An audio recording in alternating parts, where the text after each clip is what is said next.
What is up, everybody? It is your boy Forte, and welcome to episode 145 of the Damage Per Second podcast, DPS podcast, DPS for short. It's your boy Forte here with the illustrious Slow Mo Backslap, the man of many slaps, the man that he actually did make a video recently where he made his episode 2 of The Expanse. Looking Uh, forward I'm to. I Are made a you? video today. Oh, what video did you make? Oh, CC, that's the thing. I've been so busy at work. I didn't even know. So, yes, Slow-Mo has made a couple of videos over the course of the last couple of weeks. So, Slow-Mo, what's been up? Why would you tell us what that video was about today? Because I didn't even know. YouTube don't like to send notifications no more, I guess. They sure Uh, didn't. by the way, I think our icons aren't showing. Um, Oh, they sure ain't. and Cat Day Alerts is the best intro in the podcast game. You know it, man. It's gonna get even better too, because we've been talking behind the scenes about outdoing ourselves. So just stay tuned. You'll see. But no, the video I made today is everything you need to know about the First Descendant, which is a new looter shooter being developed by Nexon, this South Korean developer, and I can personally tell you it's a very, very, very good game. Like in just playing the closed beta last year, it's everything that I'm looking for in a looter. And another thing I really like about the developers themselves is they're very open, and they do like these dev talks and Q&As, and all the feedback that they get from the community, they take it to heart. If it's like something that the community is really, really behind and really wants, they are absolutely like, okay, we'll do that. We'll take care of that. And uh, even with their release date is just like, and this, unfortunately, you'll love this, right? You'll love this. They said how when they drop the game, when they make the release date, is determined by the feedback they get from the open beta. So what that means is that if they get a ton of feedback and there's a ton of work they have to do, they're going to push the data out a little further. If it's not too bad, basically, when they release the game, it's going to be dependent upon the feedback of the community and the game actually being complete. So imagine as a developer that actually is like, yeah, we want to release the game complete. Right. A live service game at that. And they do have like post content playing, but if you want to know more about, First Descendant, check out the video. Spent a good little time doing my research on all the information that I pulled together to make the video. So go check it out if you have the time. Yeah, definitely. Make sure you go check that out. I'm not gonna slow up the show because I'm literally just refreshing the overall what's the name for it, but for the Discord icons, because I don't know why they're not showing, but they will be in a minute. But yeah, man, it's been pretty busy week. A lot of stuff going on. A week fresh off of me going to GME conference. Seeing a lot of stuff that I got a chance to see a little bit earlier. PlayStation dropping information on a handheld. Idle Sloth wants to know you're gonna tweet out the pod like you told me you were doing. I didn't on the phone. Yeah. Oh my god. Okay, I'm doing that now. Thank you, Idle Sloth. Thank you for saying that, Idle, because I've been literally just working on this thing on my PC. Yeah, but PlayStation's been doing a lot of stuff. Now seeing handhelds that's taking the name of the word PSP, crapping over one of the greatest handhelds ever. Baldur's Gate coming to the Xbox. We're gonna talk about all that different stuff. It's a little bit of everything for here. We got PlayStation topics, we got PC topics, we got console Xbox topics. It's kind of crazy. But other than that, Slumber, what you been up to, man? What you been playing? How have you been over the course of the last week? Pretty good. Are you showing us you XP farming on Xbox? Oh shoot! I actually You don't do this? Not on stream. I didn't. That was, I guess that was in the middle of Battlefield. I was doing I didn't even realize that. Yeah, I do that I make sure I get my points. Game Pass costs too much, and I like getting money back for free. So yeah, you caught me. But what were I you about to I say, just sir? I don't even know what I was about to say. You asked me what I was playing. You just saw the Xbox Oh my Reward gosh. Center And and I'm was just like, like, why is he showing this? And I I'm just didn't know like, it was Battlefield at first, and I didn't know. I wasn't paying victory. attention to it as I'm trying to fix this overlay. But go Anyway, ahead. What were you saying? let's see here. What I finished Showgunners. I think I talked about that. Did I talk about that last week? I can't remember if I did or not. But I finished Showgunners. Awesome XCOM game. Definitely recommend anybody that's interested in those kind of games to check it out. You won't be disappointed. I have been playing some more Remnant 2. I think we're close to the end. Yeah, we are getting real Uh, close to the end. with Luca. In Lucas Um playthrough, yeah. but we all kind of close. So, if we're close to the end in her playthrough, it ain't too far behind on ours as well. Um Love that. Loving that game. I I'm now playing the full like completed version. Well, actually, I played the completed version before. It was a different build, but Immortals of Avium, I played that in a playtest, and I got a free copy for doing the playtest. I got a free copy of the game, Mm-hmm. and I luckily didn't have to start over. They just kind of kept my progress from where I was. But I feel kind of, I don't know, like I'm not slighted, but just the feedback I gave, and I guess I shouldn't feel slighted because it's like how much feedback can you really give someone when the game comes out 2 weeks before from when you're play testing the game. But I told them that performance wise, like this, most rigs aren't like my rig. A lot of people are Right. gonna have a hard time running this game. And it seems as if, so I was averaging probably about like 75 to 85 frames per second Mm-hmm. with at 1440p max settings um with the in the playtest for that game with DLSS quality on. And I'm now averaging 65 to 75 frames per second. So I lost like 10 frames, and I'm not necessarily running max settings. We're kind of playing with.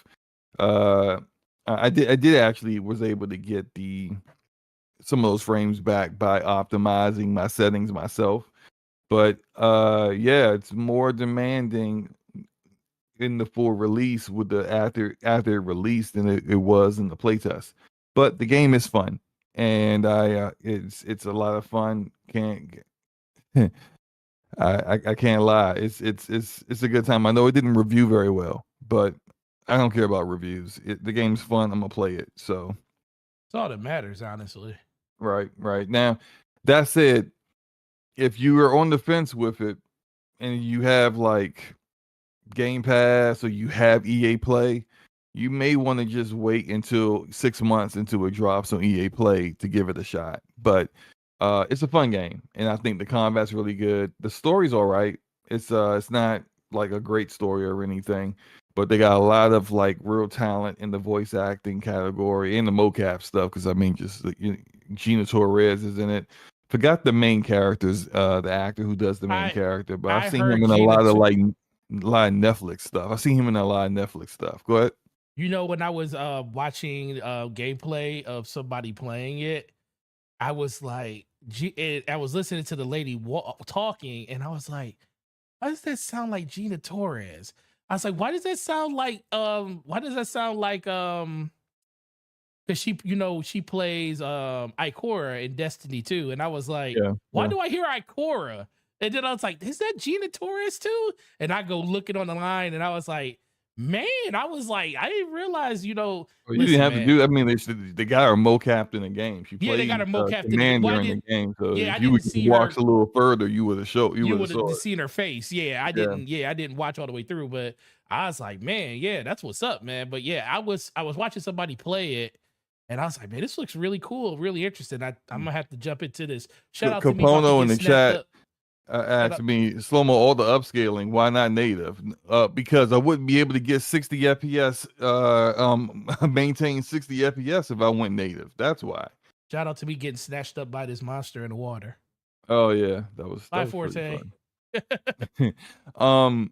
Yeah, and see, and that's the problem when these games are being launched and they are being launched with the game being optimized around upscalers, like Mhm. Remnant 2 was at launch, optimized for an upscaler. So it's like if you want to play it native, more than likely you're running like a 4080, a 7900 XTX, or a 4090 to play it native. And because it's an Unreal Engine 5 game, your CPU needs to be pretty beefy as well. My CPU is more than fine, but yeah, my but my bottleneck with Immortals is my GPU, which is it is what it is. But I'm playing, I optimize the settings. I got it playing at least 60. It'll drop to 60 when it gets busy. Mhm. But it's a fun game. I know it's pretty short, so I'm probably gonna knock it out pretty fast. But it's a good time. I feel like I've been playing something else, but I can't. Oh yeah, the third episode of The Expanse came out today. I haven't played it yet because I was a bit busy with a lot of stuff, but I will definitely play that tomorrow and have my review out by this weekend for the third episode. For those that are tracking along and playing the game and checking out the reviews, you'll see that this weekend.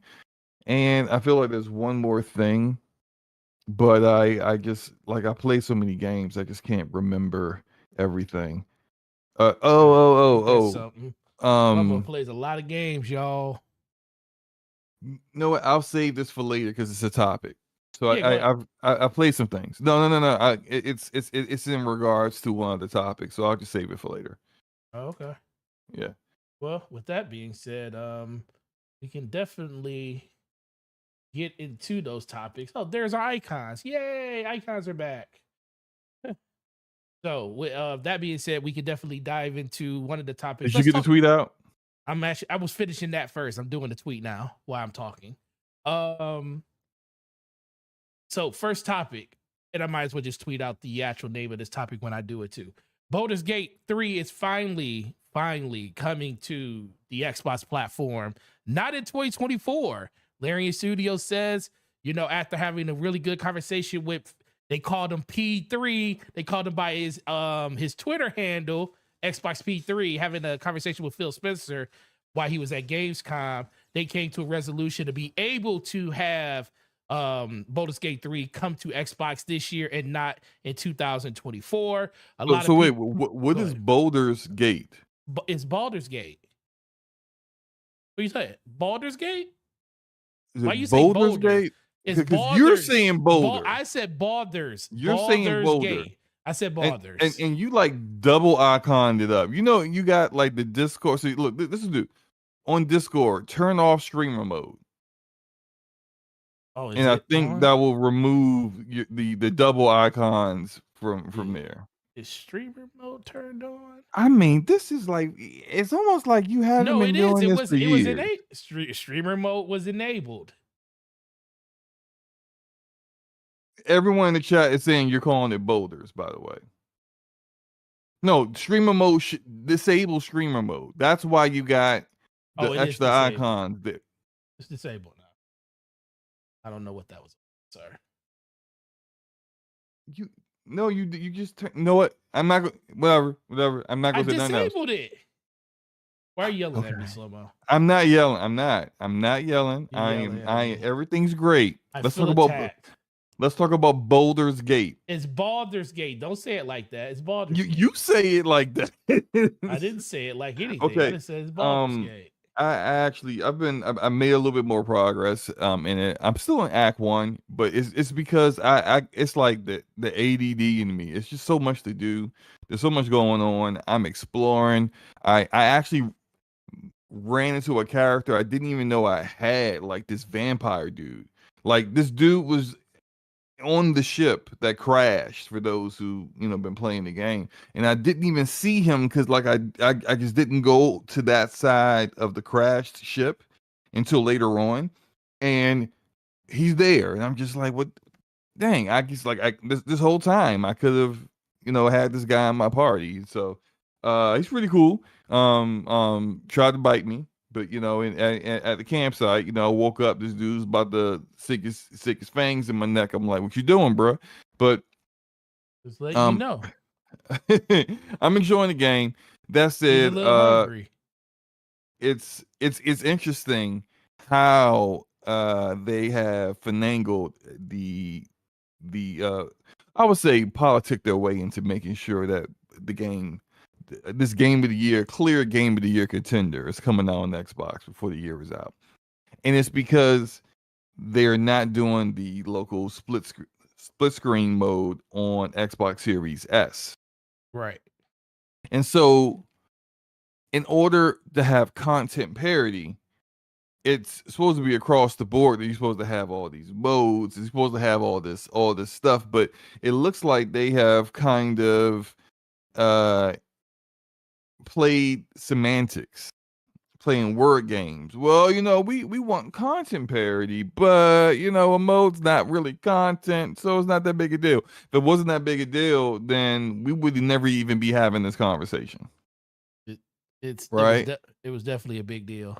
It was definitely a big deal. Like we wouldn't be having this conversation at all because we would have never heard about it. And Baldur Gates and Boulder Gate 3 would have came out on Xbox at the same time as coming out on PS5, and we wouldn't have all not all of them, but a significant number of PlayStation fans capping for a game they don't care for, but just because it's coming out the same day as Starfield, and we wouldn't have a bunch of Xbox guys pretending like the game isn't quality, and it just wouldn't be a big deal. We wouldn't even be talking about this. You think that's the truth? I think that is absolutely the truth.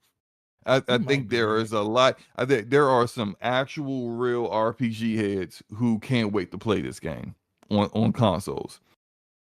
That said, I think the vast majority of the people that are talking this game up don't care about it. On both sides, they're either hypercritical of certain things, or they're talking up a game that is of a game design that they have never cared for. I've seen people who have like poo-pooed isometric view games for years, called them trash, top-down garbage. The kind of game like they used to laugh at those PC games where the trailer is like some fancy CG trailer, and then you get to the game and it's like that don't look nothing like the trailer. That's the kind of feedback you would hear from a lot of these people about these kind of RPGs. And now, oh my God, I can't wait. I've always been a fan of the Gate. What are you talking about? Could you even tell us who made the first two games? Could you? Like, it's funny. So it's a lot of capping going on, but I think none of that capping would even exist if Larian wasn't very honest about their development issues. And a lot of developers. It might be a lot of developers will look at this situation and say, "This is exactly why we don't tell y'all everything." Because when we tell you everything, you then run with certain narratives that may or may not be true. And so, yeah, this is why they keep a lot of that stuff close to the vest and just talk to the platform holder or the publisher about their issues. But I think that was one of the main reasons why this turned out the way it did for the best, because this is a pretty monumental shift for Xbox and the things that they do. I also think that good games and games of this caliber, where it's a potential game. Well, it's not a potential game of the year candidate. It will be a nominee for game of the year. And the fact that this game is not available right now on your platform when it's releasing on your competitor's platform and on PC, at this point, PlayStation will be in the next week or so. That's kind of an L, and they don't Mhm. need to be taking L's like that anymore. They're talking about making, it accessible for gamers to play wherever they want to play at. And as of right now, people can't play Baldur's Gate on their Yeah, P. you said People can't play Baldur's Gate on their console of choice if they're an Xbox fan.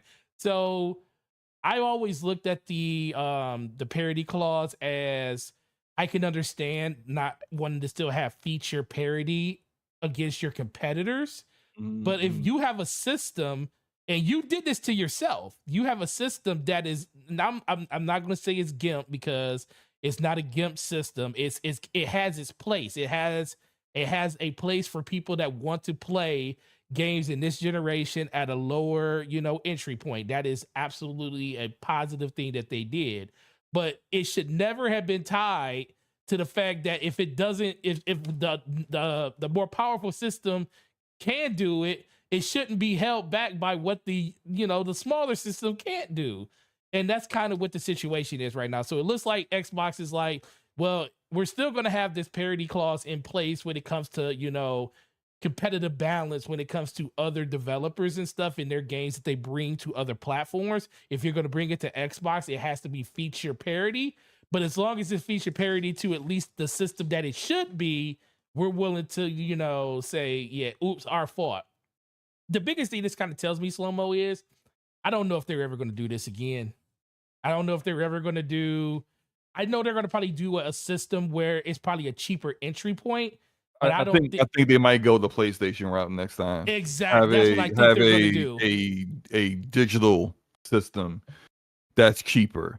Yep. And Instead of what they instead did of this having time. a completely separate SKU, or if you're gonna do a completely separate SKU, maybe where you make your cuts, where you may, decide to make some changes here and there to save money, that you not have it in certain places that really cost the system, like the RAM, Hmm. so it is what it is.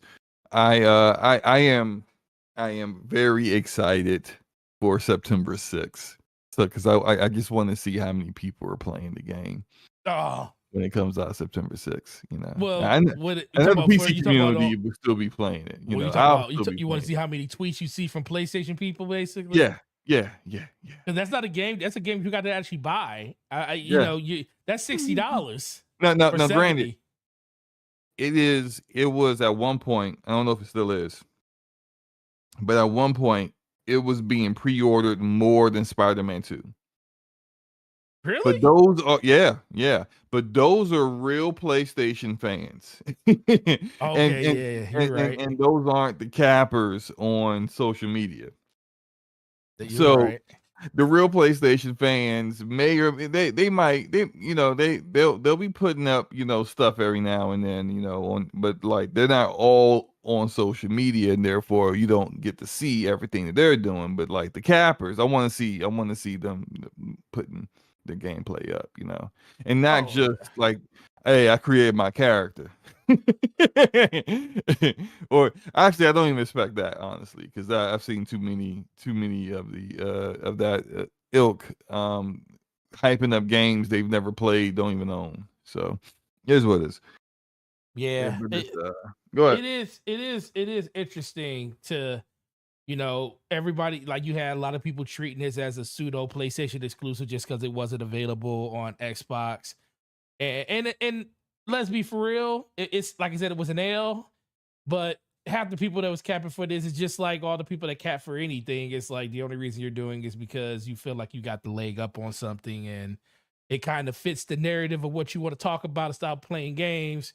And it is what it is. But it's good to know that Larry, and I think the fact that I think Phil Spencer and Xbox was willing to do something like this, mostly due. I want to make this clear. Mostly due to the fact that this game has scored really well, and it doesn't look good to have a 90 plus Metacritic game that's supposed to come on your platform and Yeah. not come because of technicalities.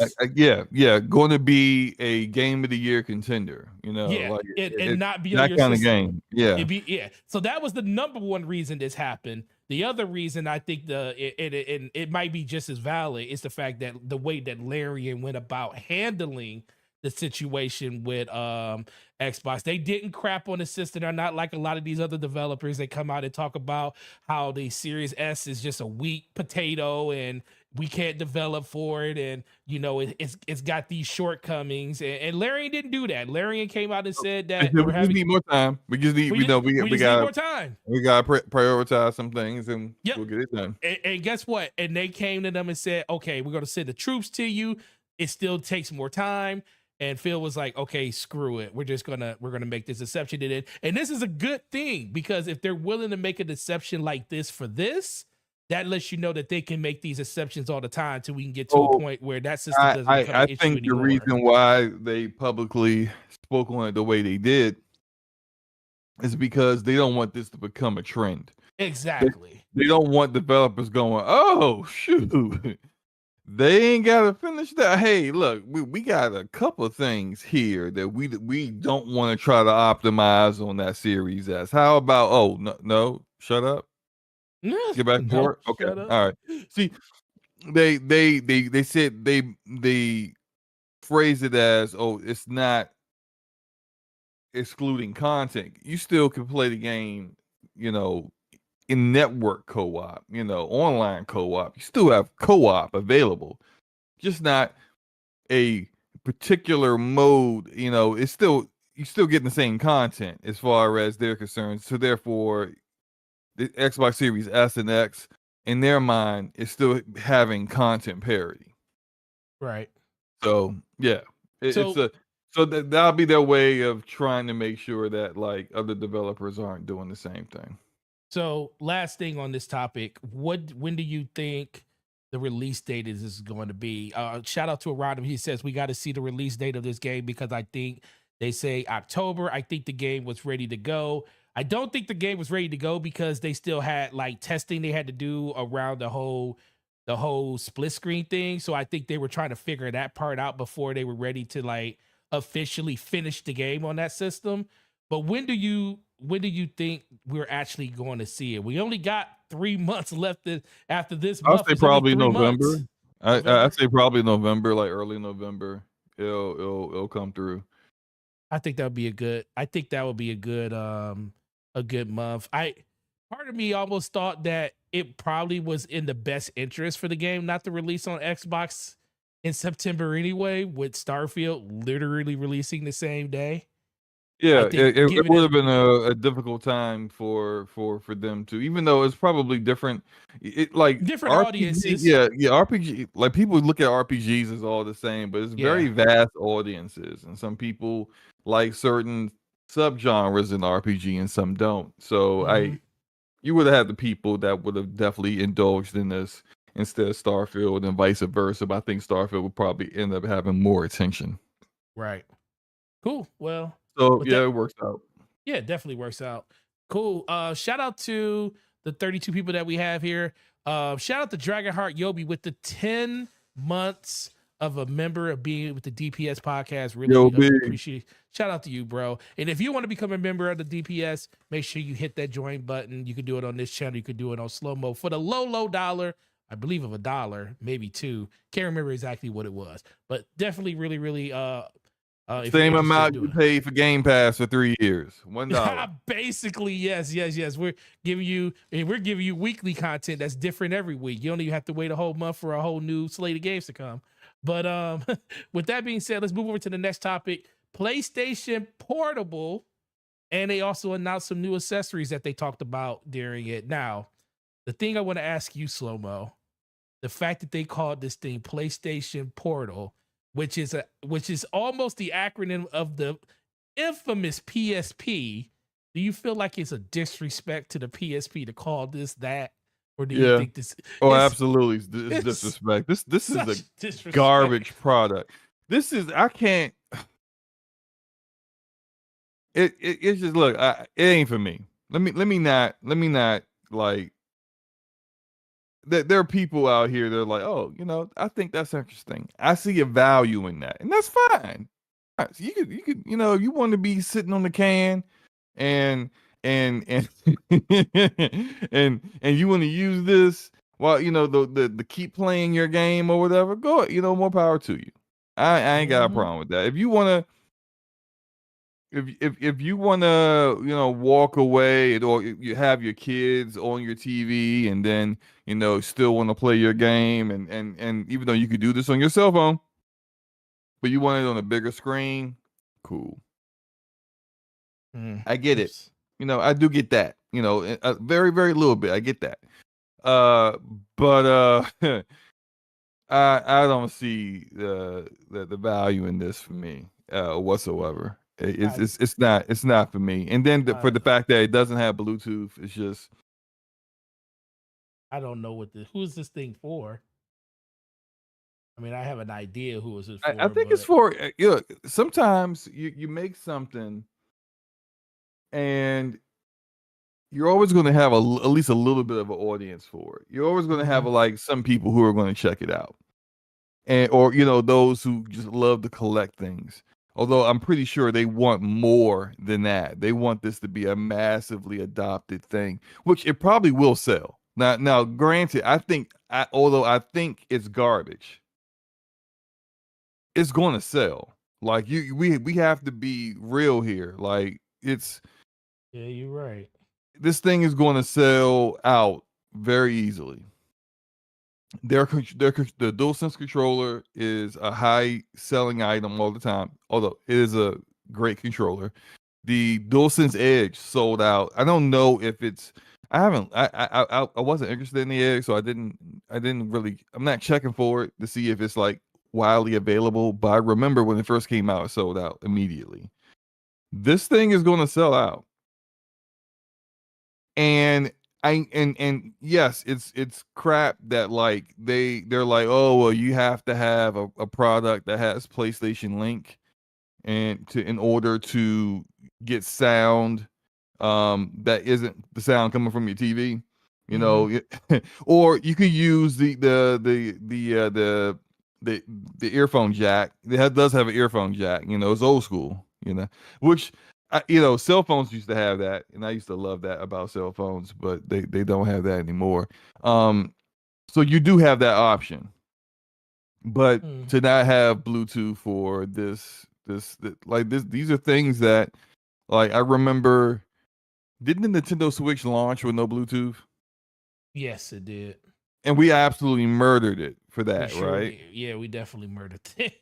I mean, like, when you have products that launch without like common basic features that you expect from any item that releases in 2023, 2024, then yeah, it's not good. There's just no purpose in damage control in it. That's it. It's gonna sell. Like forget what you heard. It's coming out this holiday too, right? Yep. Oh yeah, this thing is you gonna be hard pressed to find this. Like they may just sell it. I don't know if they might just sell it in their PlayStation Direct store first, and then kind of do what they did with the PSVR 2, where they sold it on the store, their own store first. Hardware, yeah. Right. Now, like they did that with the plates that I can't get. Like they sold it on the store first, and then they distributed it to the other third party retailers. Yeah. So they're probably going to sell this in the store first. You're not getting one. Okay. Like let me stop. You might get one if you want it, but you're gonna have to be fast. You're gonna have to be on top of it. Like refresh. How many people are gonna buy this thing, and when they finally get it, they're gonna realize that this isn't what they thought it is. That's the other thing I was gonna get to, because I think you're gonna get a lot of casuals that's gonna be like, oh, they're gonna see a commercial for this. They're gonna be like, let's go! I got my own PlayStation Switch, and I'm gonna play everything on this thing, and they're gonna get it, and they're gonna be like, oh, I gotta keep my PlayStation on. Okay. No, you can leave the house. No, it's remote play. You can't leave. You can play. Can you really leave the house? Though? Yeah, Yeah. No, you can leave the house, but I've played remote play. It wasn't great, but I played remote remote play on my cell phone away from the house before. I used it when I was on vacation one time. but your cell Back when phone I had has it. a internet connection to it all the time because you Yeah. have data. Well, you'll need to be on a You have to be on a Wi-Fi. Wi-Fi. You have That's to what be I'm on a saying. Wi-Fi in order to do it. You Most can people use your run. phone as a hotspot in there. Now you have a Wi-Fi. That's true. How many people actually know that they can do that though? That's the funny thing. Not many. Most Not people do many. not know that your plan has built-in hotspot, and you have access. Now it depends on how much, like it's depending on how much data you have. Like for mine, I got 50 gigs worth of it, but most people might only have 5. But you do have it, and most people don't know that. Yeah. And it's Is it? and yeah, I don't think a lot of people know that because I still see people that I have T-Mobile, and I know T-Mobile tries to get people to get into the They actually promote it though too. That's why. yeah, well, they want people to buy like a dongle for Wi-Fi or something like that, or like Yeah, distribute. I'm just like, no, I'm good. I you good. remember years ago when they would like try to get after people who knew better and be like, if you activate that hotspot on your phone, we're gonna start charging you like like a certain amount per gig or Per something. I was gig, just yeah. like. No, No, you're you're not. not. No, you're not. Like, you better cut it out. No, You you about to won't. lose. You're gonna lose a lot of people. You do that. Right. I mean, like when I go on vacation with the family and I'm driving to wherever, in the car, the kids have got their tablets, they got their iPads, they got their, like I just take my work phone, turn it, turn the hotspot, mobile hotspot on, and now their tablets all have connectivity to something. So yeah, I do that stuff all the time, man. Like it's you can definitely use remote play outside the house. You don't have to be like up under your PlayStation 5 for it to work. Now, I know they're working on their infrastructure and trying to improve things like this. The last time I used remote play, I could barely play Until Dawn on it. That So, game isn't really. yeah. You So really it's don't have to do too much in that game. right. So I don't know where it's at right now. I'm not going to pretend like I know it's absolutely terrible, this moment. But that was definitely a few years ago, I think. So it's been a minute. And it's I Gregor don't said know he. how good it is right now, but we'll, Yeah. hopefully if you're gonna make something like this, it better be in a good place. 'Cause that's the only way this device is usable. It's through remote play. So it better be good. Roger said, "Let's be real here. Sony had a warehouse full of 1080p LCD screens, and they had to repurpose them.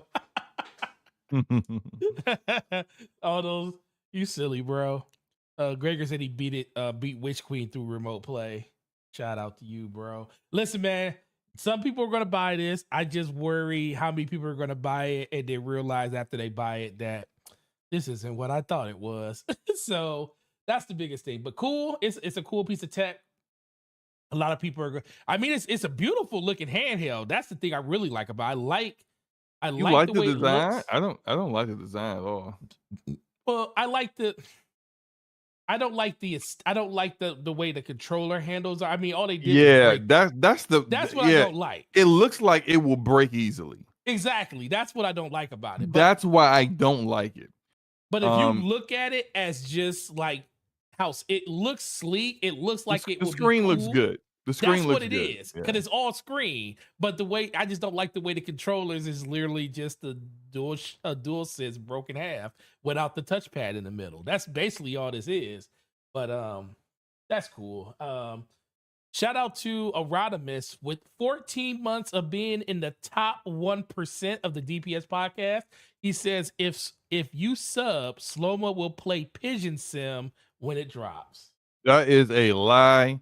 If you want me to played Pigeon Simulator, y'all know what y'all gotta do. Y'all know which membership class y'all need to sub to make that happen. I didn't You even know do there was that, a such you thing get called 5 Pigeon hours Simulator. of me playing Pigeon Is that a Simulator. real game? It's a real game. It's a pigeon pooping on people as his weapon, and it looks absolutely ridiculous. It I looks didn't like even know. I didn't know that was a real thing, bro. it looked like somebody made that game in 5 seconds. Oh man, that's crazy. But no, yeah. I am getting those earbuds though. Those earbuds, those PlayStation earbuds, those Yo, will be mine. yeah. Let me. Yeah. Speaking of which, I am a earbuds I am too. whore. And why is your gameplay skipping like that? What was I don't know. yeah, I buy so many earbuds, and it doesn't even matter how much they cost, honestly. Like most of them are like Listen, most of the really good and they quality, come like in the a nice best looking ones. case. Yeah, the case is sweet. It But slides open and stuff. I It mean looks that nice. you could connect that to I could probably connect it to my PC. I could connect it to my PS5. I connect it to my phone. I just oh boy. Look at it, man. Those things are beautiful.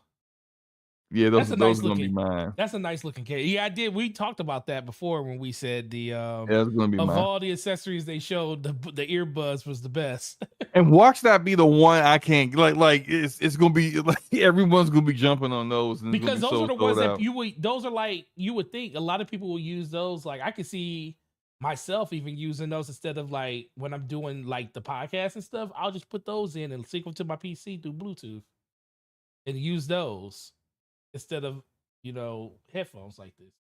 And they're Sony branded, so we know they're gonna sound good.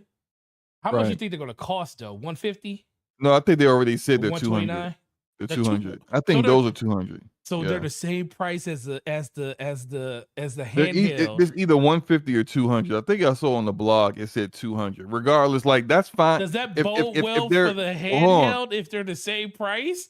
Well, they couldn't due to the limitations of the portal, they couldn't price that too much higher than say your DualSense Edge. But the earbuds, that's a price appropriate for earbuds I'm with you. because yeah, like my Jabra Elites Look are at like you. one of the best earbuds out there. Those were 200. Um I have Samsung Galaxy, the Galaxy Pro buds. Those are 200. Were 200. I don't know what they cost now, but usually like in earbuds quality, high quality earbuds are in the range of 150 to 200. So that's priced appropriately. Give me a Yeah. second because my daughter's here. Yeah. Cool. Shout out to everybody in the chat. So let's see. Not Gregor said I got $50 headphones that are on sale for 20 and they outperform most $100 ones. Miles says earbuds that are 200 are $200. Headset says 150. I had a JBL Live Pro 2, says the Sly Crow. They fit so good for me. Oh man. Gotta love. I mean, I use a bunch of different ones. I have a pair of Beats earplugs. I have my AirPod Pros. Jesus Christ. I have those. And then I have a couple of in-ear like the ones that like the sports ones. I have the HyperX ones. They actually sound really good. They sound actually really, really good. I'm shocked how good those actually sound. And they're Bluetooth too. So there's a lot of different competition out there when it comes to headphones.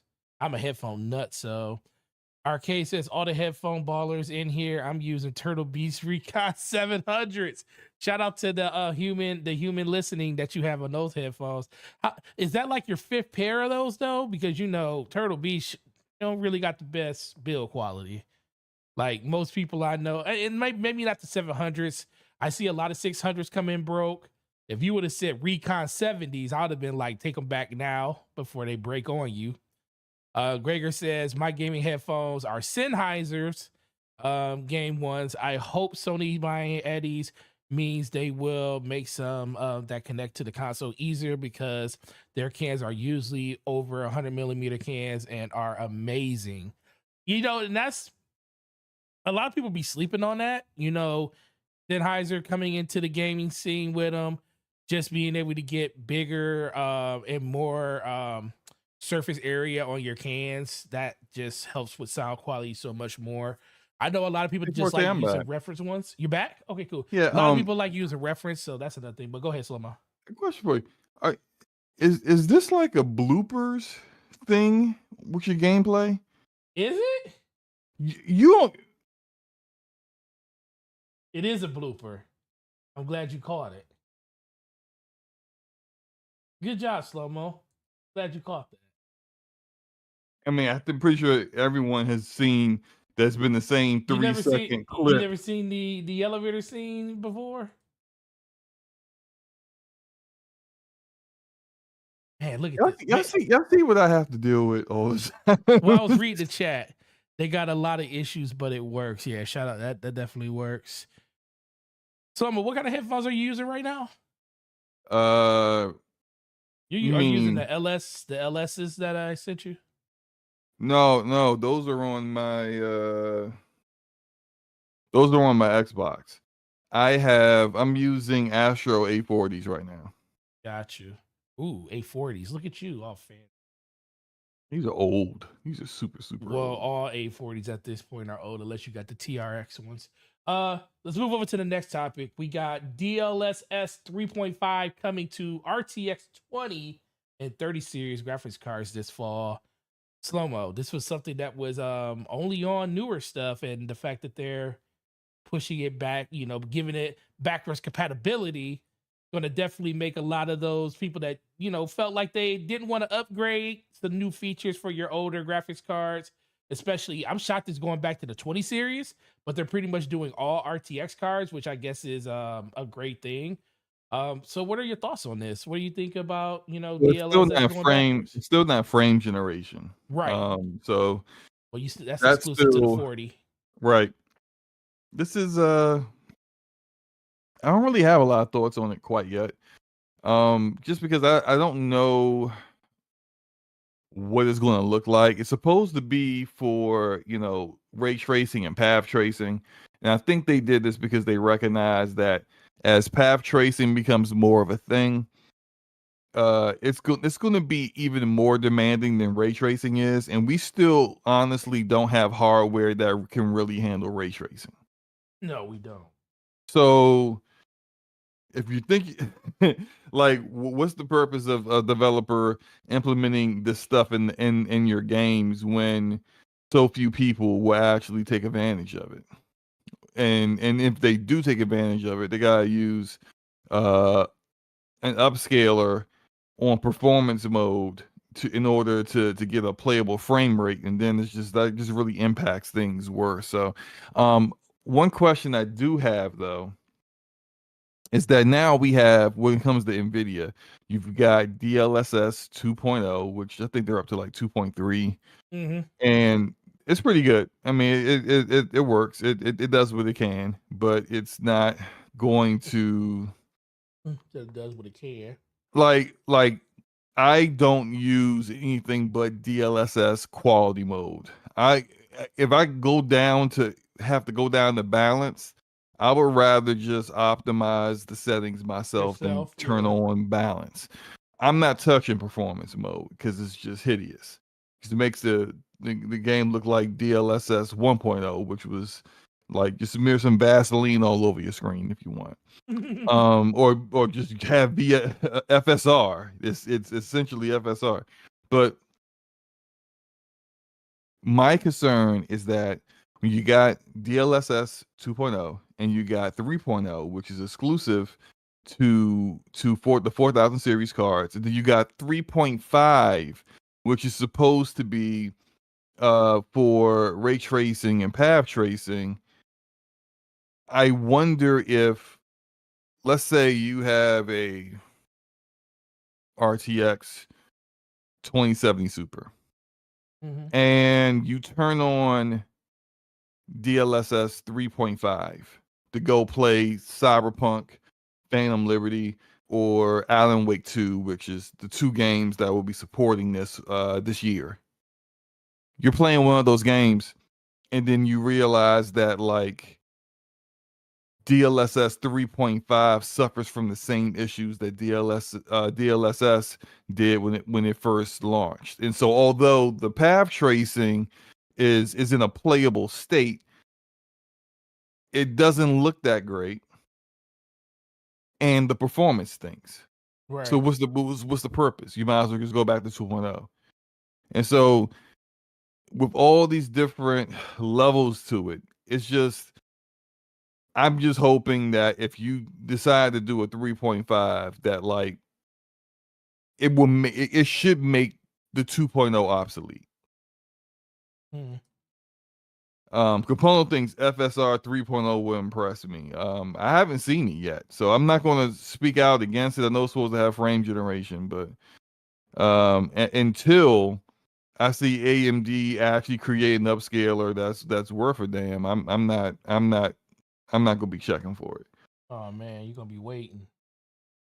But no, yeah, but I just hope that it's not like, oh well, it made path tracing somewhat playable on older hardware where you can get a 60 FPS, but it's essentially like playing games in DLSS performance mode, where there's a lot of, and for gamers who don't know why I talk down on DLSS performance mode, it looks bad. Like when you look at like reflections, let's say for example you're in Cyberpunk, you're in Night City, and it's nighttime and you're in the city, and there's like the ground is wet or slick with water, and it's supposed to have a accurate, realistic reflection due to the angle that you're looking at it, where it looks like what you expect it to look. What performance mode has and what DLSS 1.0 used to have, where it's like the AI couldn't quite figure out how the reflection is supposed to look, and it keeps changing it. You're not even moving, and it's changing it back and forth. It looks like this flickering or this weird, like it doesn't look like what it's supposed to look. It doesn't look like a reflection. It doesn't look like correct lighting. And it's just, if the game is, if you got to turn that on and it makes the game look ugly, what's the purpose of having it? You might as well just go native. Right. So it's just, and just deal with the performance hiccups, or optimize it yourself, which is what I do, and not have those kind of problems. But yeah, so it's we'll see what happens with it. I'm definitely playing Cyberpunk Phantom Liberty. I already pre-ordered it, which I almost never pre-order anything. Yeah, I know. You couldn't wait. Just wait till it released. Well, they gave it was what something. Did they give you? Let me go look at it real quick, because there was something. It was a pre-order bonus or something. What, they got you with the pre-order bonus? Look, I just wanted it, man. I can't wait to play it, man. Slowmo got for the pre-order bonus, y'all. I thought people didn't, I was going to do it anyway, whether pre-order bonus or not. I was going to do it anyway. Give me a second. That's funny. Gregor says PCs can't even develop an autocorrect feature that can beat Forte. Shut up. Right. I need to do anything. Pixel Big G says, I hope the 3090 can enjoy it now, and this performance isn't trash. We shall see. Mitchie says, I'm playing 2027 right now. Pixel Bit says, I'm double dipping on Cyberpunk eventually. Wait a minute, what is this? They it looks like they got pre-order bonuses. They've spread this out pretty. I'm waiting. I'm gonna play. I am gonna pick up the DLC because I've been waiting for all the content to release for Cyberpunk before I played it, because I refused to play it when they during the time with all the stuff that was going on with the game. So I waited. The game is awesome now. I actually played it a little bit after I did the pre-order bonus. I just started playing the game. Because I also kind of I know how CDPR is, and I looked at the what they showed during Gamescom, where they showed the way the interface looks now that they're creating like relic powers, and they changed the way the skills are and everything. I am definitely feeling like what they're going to screw something up, or like they're going to tell you to reallocate all your skills or something like that. And so, while the reason why I launched the game, because I wanted to go back in and just do screenshots of the way I have my Edge Runner build now, so that if that does happen, I can just plug and play all my build back in that I put together. And then I end up just playing the game for like an hour, just because it looks great. It looks great now, And I played it. I played it 1440p, 60 FPS, with ray tracing on, and then I turned the ray tracing off, and then played it in 4K, and still got 60 FPS. And then I just went back to 1440p, turned all the ray tracing off, and played it at like 120 frames per second. It's in such a great playable place now, compared to where way different than where it was back when it first came out. I had a 2070 Super back then on my old PC, but I could barely maintain 60 FPS on PC with the way it played back then. It was terribly unoptimized. I'm trying to look up these pre-order bonuses, because I know they gave me something. Everybody, the Action Luca is here. Says, yo to everyone just dropping by before bed, hit the like button and tweet out the show. Yeah, definitely do that for us. It really helps out with the engagement and get people up in here.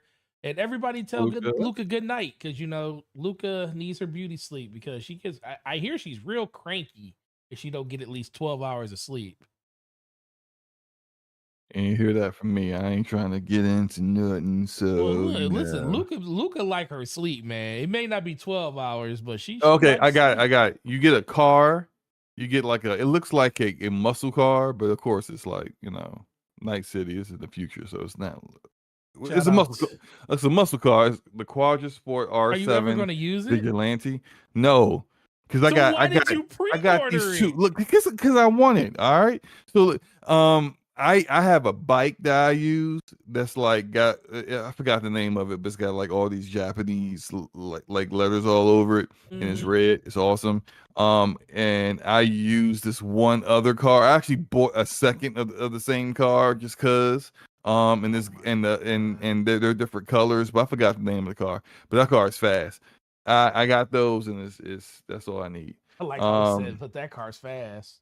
Yeah, but you get a car for pre-ordering it. I mean, it's look, I was guaranteed. It's day one guaranteed for me, so it was just like. So what's the release date on it? It's September 26th. Is that? Are you gonna be done playing Starfield? The 25th. 25th. Are you gonna be done with Starfield by then? I might be done with Starfield in a few days.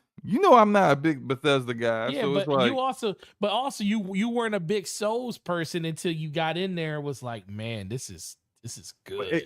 But look, it depends on the game. Like Elden Ring is an awesome, excellent game, and so yeah, I put like 500 hours into Elden Ring. I still can't believe you. I'm not saying Starfield. Look, and check this out. I actually had a little bit of FOMO earlier this week. Mm-hmm. And I almost paid for the early edition to get to play Starfield September 1st. I almost did it. And then I said to myself, I was like, if this is your typical Bethesda game, I'm gonna be mad. Because I paid extra for something that I know I don't really care for. Right. At least I'm like, if I just wait till the 6th, I'm just playing it through Game Pass. And so I instead of spending the money on that's why I spent the money on the Phantom Liberty DLC. So okay, cool. That sounds good.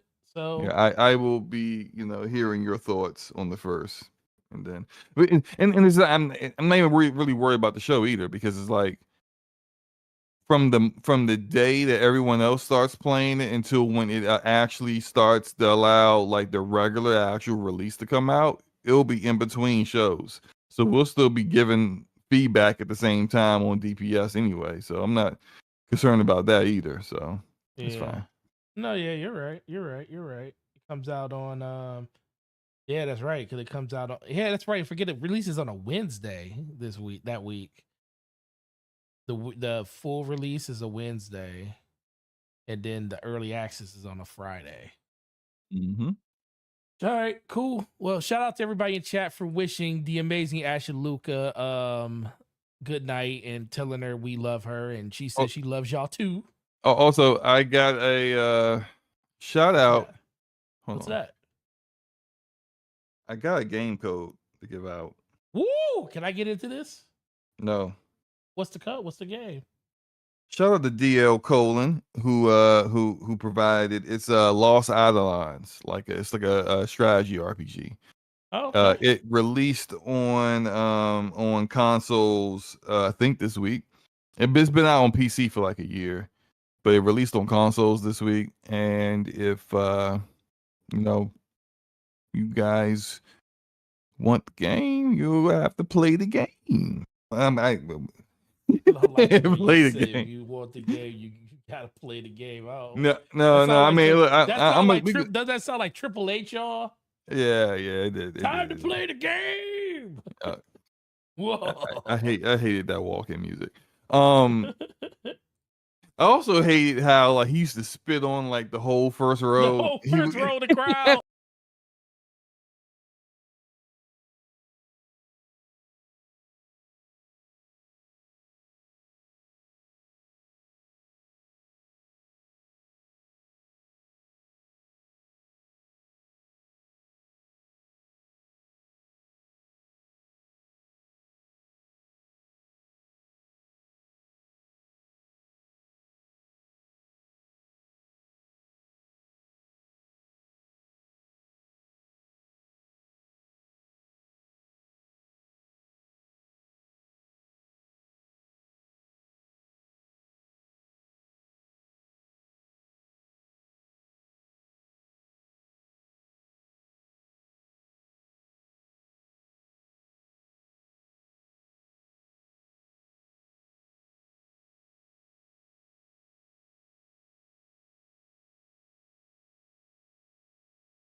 Yeah, power flickered like 4 or 5 times, and like Slow Mo said, usually when stuff like that happens, it's a really good chance that your electronics would take a crap. And thank God for the power supplies and stuff. It didn't really hit any of my electronics like that. So let's hope we get through the rest of the show without any issues. There's been a lot of rain and thunderstorms and stuff over the last couple of days. Like I want to say yesterday or day before yesterday, we literally didn't have, yeah, it was the night before, no power from like what I want to say 1 o'clock in the morning to like 4 in the morning. And Yeah, internet yeah, was we down had everywhere. It was crazy.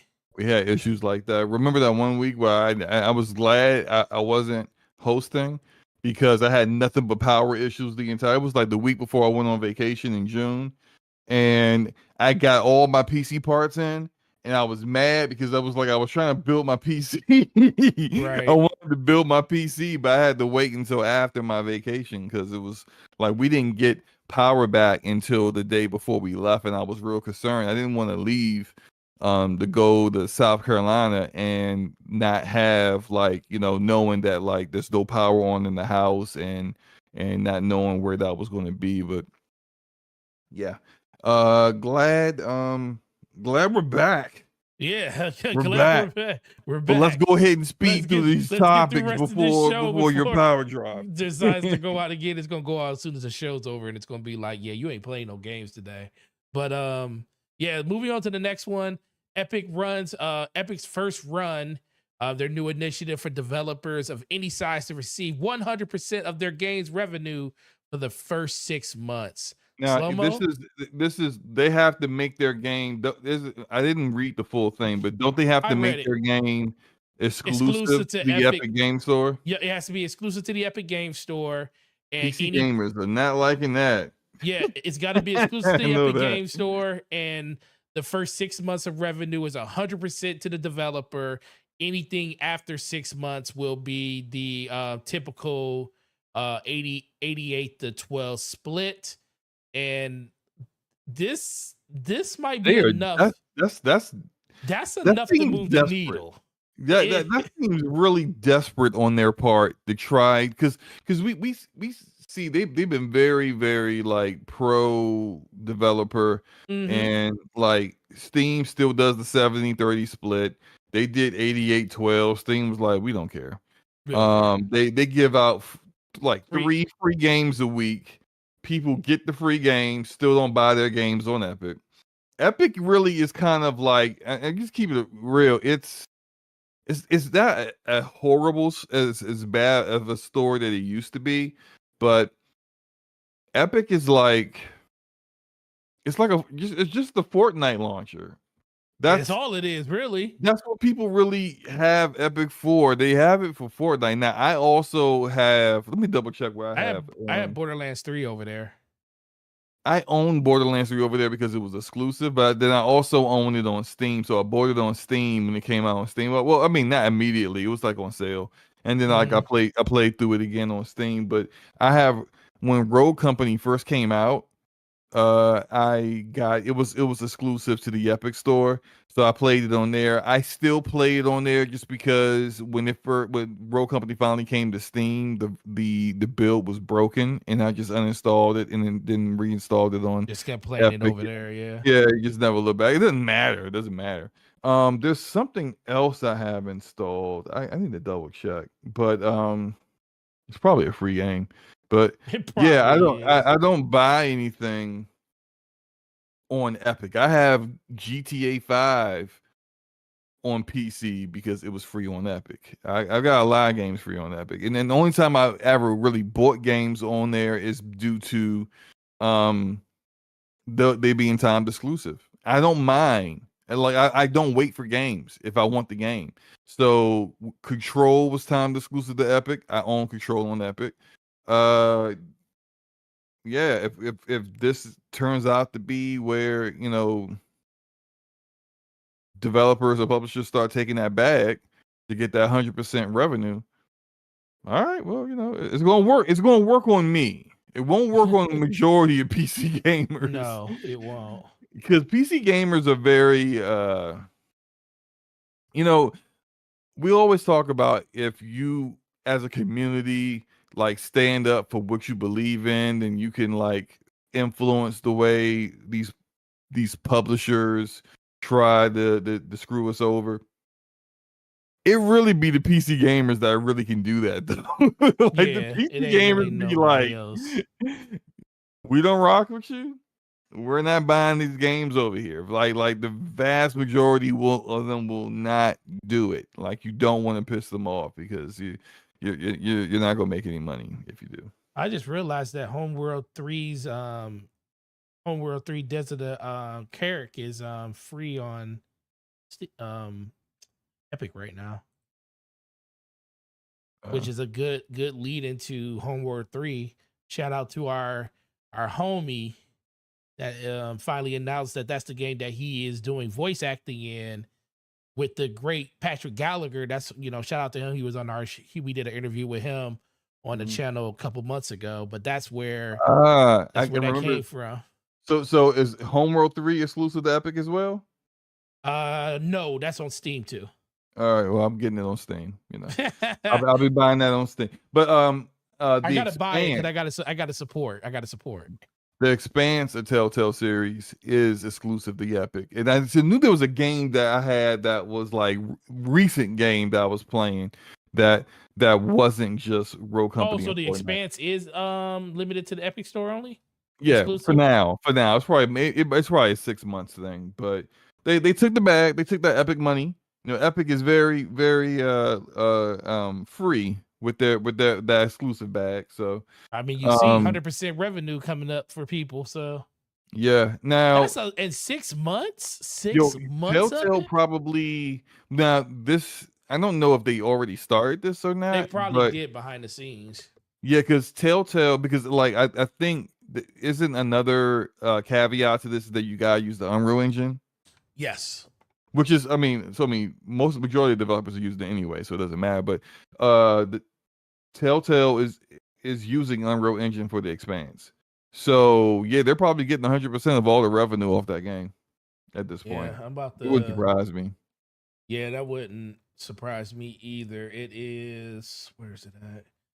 I just think that it's really, really, really cool to see developers. Epic's just try. It's just like Game Pass. Like even we'll talk about during Phil Spencer's interview where he talked about, people bringing games to Game Pass and why they do the things what they do. Epic's doing the same thing. They're just doing it by helping developers get more of their money up front versus really giving it to the consumer side of it. I mean, they do a lot of consumer facing stuff too. They give you the. Their ultimate goal is to carve out a legit percentage of the market share on the PC storefront market, and Steam's got it on lock. I mean, GOG does okay, and people respect GOG, so GOG's all right. Look at it's DRM free. That's why. Yeah. Xbox is just. People only if people do get anything from the Microsoft Store, it's because of Game Pass. Okay, and that's growing, but. All right, this is what they had to say. So Epic's first run program allows developers of any size to claim 100% revenue if they agree to make their games exclusive to the Epic Game Store for 6 months.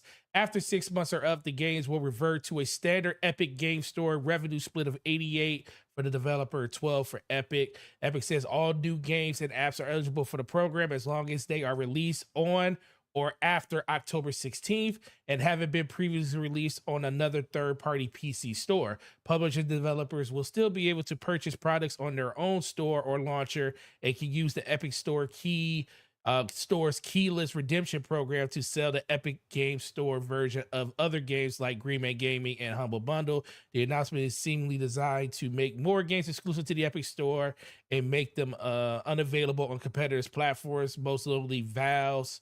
Participating products in the Epic First Run will be presented to those users in store with the new exclusive badging homepage plate and dedicated collection, says Epic. In addition, products will be featured on the relevant store campaign, including sales, events, editorials, and the applicable Once a product joins the program, it will benefit from continued exposure through its Epic first run.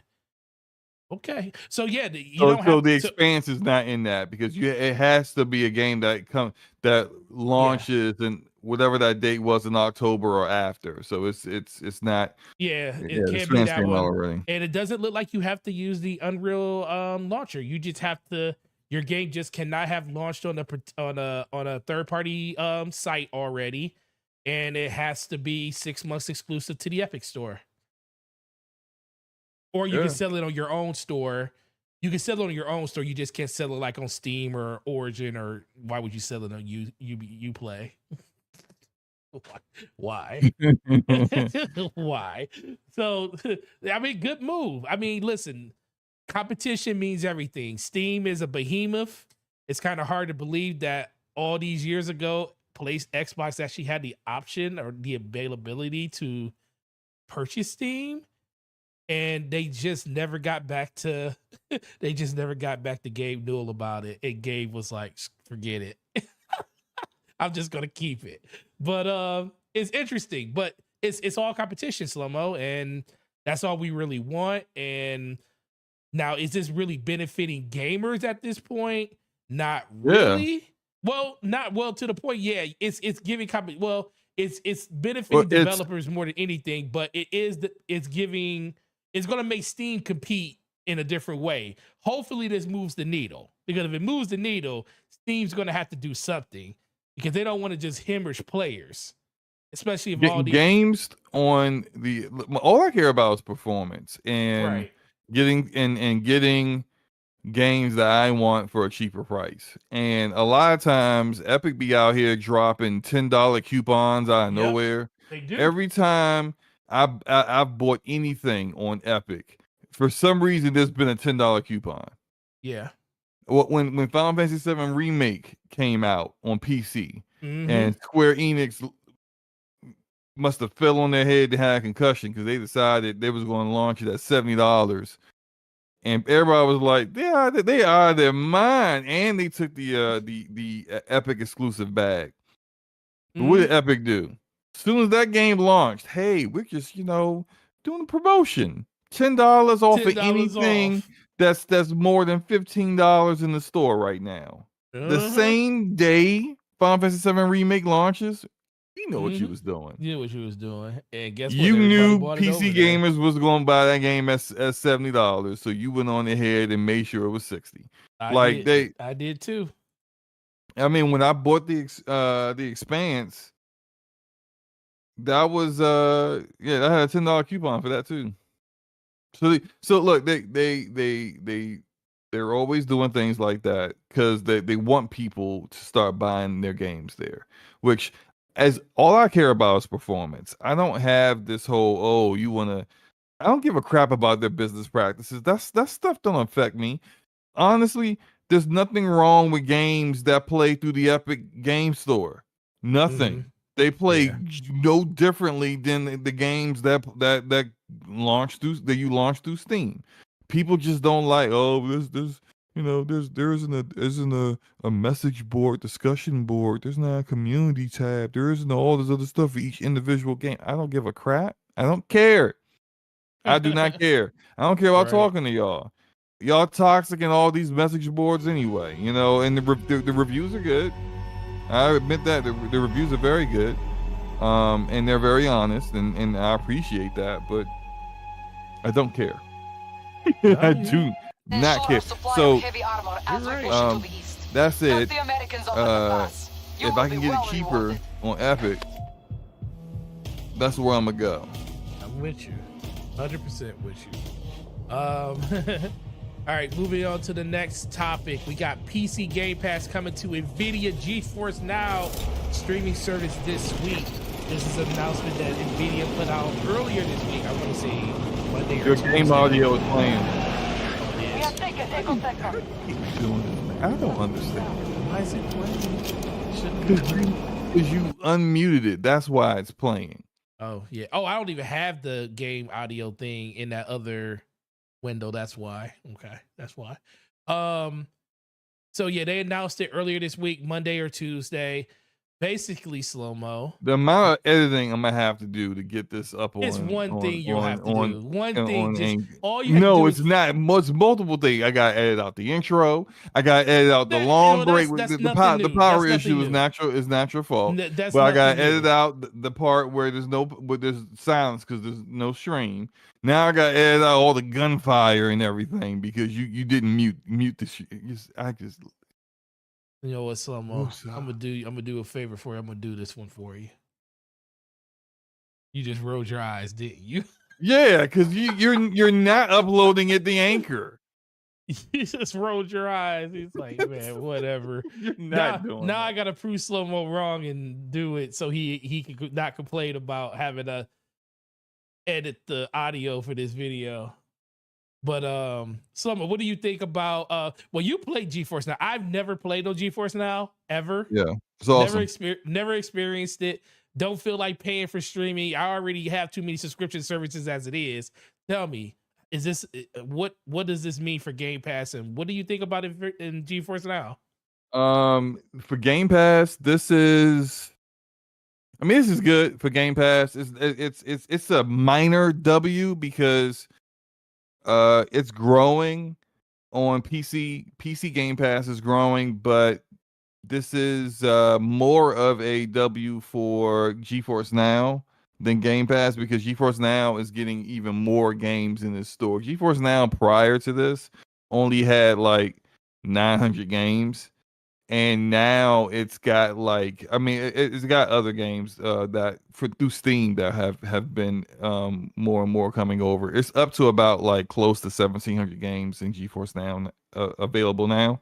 Mm-hmm. But a significant portion of those games are also from will be from Game Pass. I thought when and maybe they explained this and I just didn't realize it, but when they said that PC Game Pass was coming to GeForce Now, I literally thought all the games that are in PC Game Pass that you have available would be available in GeForce Now. I tested it today because today is the day it actually was supposed to go live. Now maybe they're like slowly moving games through, Mm-hmm. but there's only like a handful of games in there right now from PC Game Pass. There's like there's one of the Shadowrun games is in there. Gears 5, Grounded. I'm trying to think of all the one. It was Grounded. You should play that. I've played Grounded already. I know you should play it again. I want to hear you scream when the ladybug comes up to you. See, that's not gonna happen. What else? What else? It wasn't a lot of games that I wanted to play that were available. There were What are you actually playing GeForce Now through? we mean what actual device am I using? Yeah, what device are you using? I use a laptop. Okay, you use a laptop. A really old laptop that doesn't have like it's not a gaming laptop. It doesn't have a APU that can actually run games. It's a old piece of crap. Yeah. You just found the most garbage thing that you used to use for work like 12 years ago, and it works. Yes, because because the hardware is now running off of the laptop. It's cloud, so it works. But no, I played Gears 5 just to test it out, see how it was.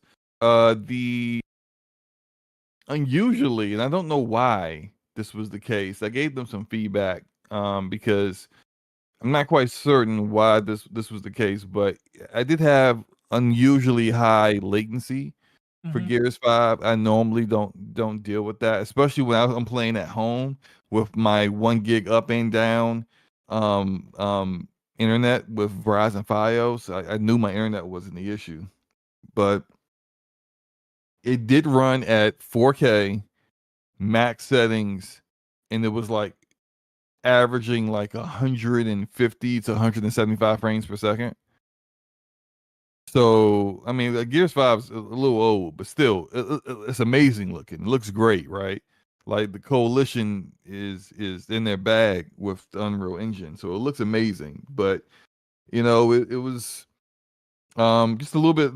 It was still playable, but not where I'm a shooter head. So for me, it needs to be better than that. So I gave them some feedback on that, but I didn't play too much that was there because there wasn't a lot there. And out of their first party games, I think it was just Grounded and Gears 5. I Okay. don't. Wait, no. I would think Halo would be there. But Halo wasn't there. That's the one I really wanted to play Halo Infinite on it. That's what I wanted to do. But no, they had Bethesda games in there too. They had but it's not the it's was two Bethesda games. It was Wolfenstein 2 and Wolfenstein Youngblood. Wolfenstein 2 would have been a good one. Yeah, To try on there. Wait, so Wolfenstein 2 was great. you don't have access to Wolfenstein Youngblood, not so much. I probably should have tested one of those as well, but I didn't really have a lot of time because I did was working on my you video. so is Halo not available through Steam on there? No, it's not. Yeah, I ain't think okay, I Wait, ain't think wait, it was. wait, we know. No, it's not. Because so it's weird, right? I don't know why Halo Infinite isn't on because Halo Infinite is on all the Xbox first party games are on Steam. Yeah, they're Now, all on there. if you buy the game on Steam, it's there. That's been like that for a while. So if you bought Sea of Oh, Thieves you never or if bought you the Halo on there, did you? no, You no, just play it's no. free to play, so you just play the free to play version of through Right, Steam. right. When I had it on Steam, I was just playing the multiplayer that's free. So yeah, And I even though I have it installed through the Microsoft Store now on my PC, but it was mostly just because when I was playing the campaign. the campaign, yeah. So for some reason, free games. I guess I don't know why the free multiplayer version of Halo Infinite just isn't in GeForce now. It's not. But Right. if you buy a game, if you bought Forza Horizon 5 on Steam, it likely would be there. I don't know for certain because I don't own that on Steam. I played it through uh um the Microsoft Store and Game Pass, but it's just not a lot of the games on Game Pass are in there yet. And I expect that there probably will just add more games as time goes on. But I was just like, for them to only have like a dozen games in there and likely not the most popular games that are in Game Pass right now, I just thought that was a bit disappointing. Yeah, I agree with that. That's the thing though. I mean, part of me wants to get because they have a free option, but I heard a free option is like don't even do it. Isn't it like 720p streaming or something like that? For what, xCloud? No, for GeForce Now. What you mean the base level? Yeah, The free version? Yeah, it's yeah, like 720p 60. Yeah, it's and you and then get you don't even you're not even guaranteed a spot like yeah a system in the cloud that actually worth the play dang. off of. Yeah, you're not even guaranteed that. Like it's not the free version isn't worth it. Yeah, Um, and it's I ten do dollars for think the next the one. $10 middle tier is Is that the pretty decent. 3090 or is that the 3080? They've never no the 3080. Okay, I'll explain how it works. But Yeah. the middle tier is for $10. They don't tell you which GPU that you're accessing in the cloud, Mm-hmm. but you're getting 1080p 60. Oh, okay. So you don't really need a 3080. So basically, whatever gets you to that number is all they're gonna give you. Right, right. Right. And which the reason why I said I want it, like even though I did the ultimate GeForce Ultimate just to really see what it was capable of, more of an experiment, but I really didn't need the ultimate version. I could have gone with the $10 version and been fine because I was playing, as I said, on a laptop that has a 1080p screen, 60 hertz screen on the laptop. I Right. had a every now and then I did hook it up to one of the TVs that was in the Airbnb, which was also another 60 hertz screen. And I also got a portable LED now that I took with me on the last vacation, and that one is 60 hertz as well. It's 1080p 60 hertz. So yeah, I could have did while I was away. I could have did 1080p 60 no problem, and it would have been just fine. But I wanted to see like really like what what the performance would be like. And so the ultimate is where you get it's $20 a month, and if there is enough free space for it, you'll get a 4080. If they have too much capacity for 4080, they'll give you you're guaranteed at least a 3080. Okay. So That's that's still how it really works. good. Now, only one time in my all my time using GeForce Now since June have I ever been forced to use a 3080. Really. And it tells you I've what you're had 40. using too, doesn't it? Yes, it'll tell you what you're using. That's cool. And even if you didn't catch that they were telling you what you were using, you could just like it's the PC version of all these games. You can just go into the settings, and the settings will tell you which GPU you're on. So in the game, in those games, so Okay. you can figure out what you're using. But yeah, it is it's very good. It's the Cool. best cloud service that's out there. So So smart for them to put their games in there. speaking of cloud gaming, nice segue. Xbox's battle with the CMA leads to leads to the divestment of cloud game streaming to Ubisoft for 15 years when it comes to the Activision Blizzard acquisition. Yeah, emphasis on cloud gaming, because there's been a Cloud lot of gaming, not confusion everything. and people thinking like, oh, now like their games are going to be natively everywhere. No, this is Ubisoft is in charge of the distribution of their Activision Blizzard King games in cloud. In That's cloud. it. So now what this does mean that potentially, because Ubisoft Plus Classics is on PlayStation, which more than likely that will get upgraded to regular Ubisoft Plus. But that does mean that, say, when Blizzard survival game comes out in, say, 2026, 2027, whenever, that you may be able to play that game on PlayStation through PlayStation Plus, which also has Ubisoft Plus, or just subscribing to Ubisoft Plus and playing it that way. But you're not going to get it native. Like if you recall, remember when before they merged PS Now and PS Plus, the way PS Now was, and remember how like you had some games that were you could actually install that game and you would just play it, and then you had some games where you had to stream it. You had to stream them, like Because they were the PS3 games. Yeah. That's what you're going to be looking at. Like if this Blizzard survival game, this Blizzard survival game comes out, or Overwatch 3 comes out, which will probably only be Overwatch 2 technically, Right. or Diablo 5 comes out, you're going to be able to access it through cloud, but not natively. And hey, maybe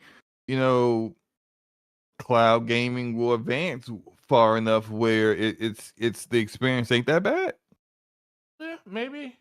But they're going to have to market their own games, their own ABK games, as play it natively on here, play it natively on Xbox and PC, and I do think that now that if this goes through, if this divestiture goes through, this is just my opinion. I think they're going to start focusing more on mobile and PC in the future.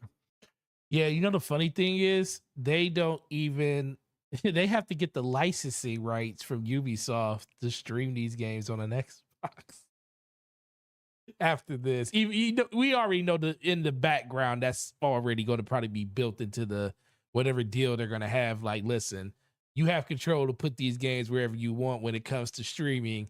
on your side, but they'll definitely be on Xbox. Let me tell you who gets a massive W out of this. Ubisoft. Ubisoft gets a massive W out of this, bro. Ain't nobody been It, looking it, for Ubisoft for this. it wasn't that long ago where Ubisoft was looking at, like, people was wondering Ubisoft was even going to be around in Yeah. a few years.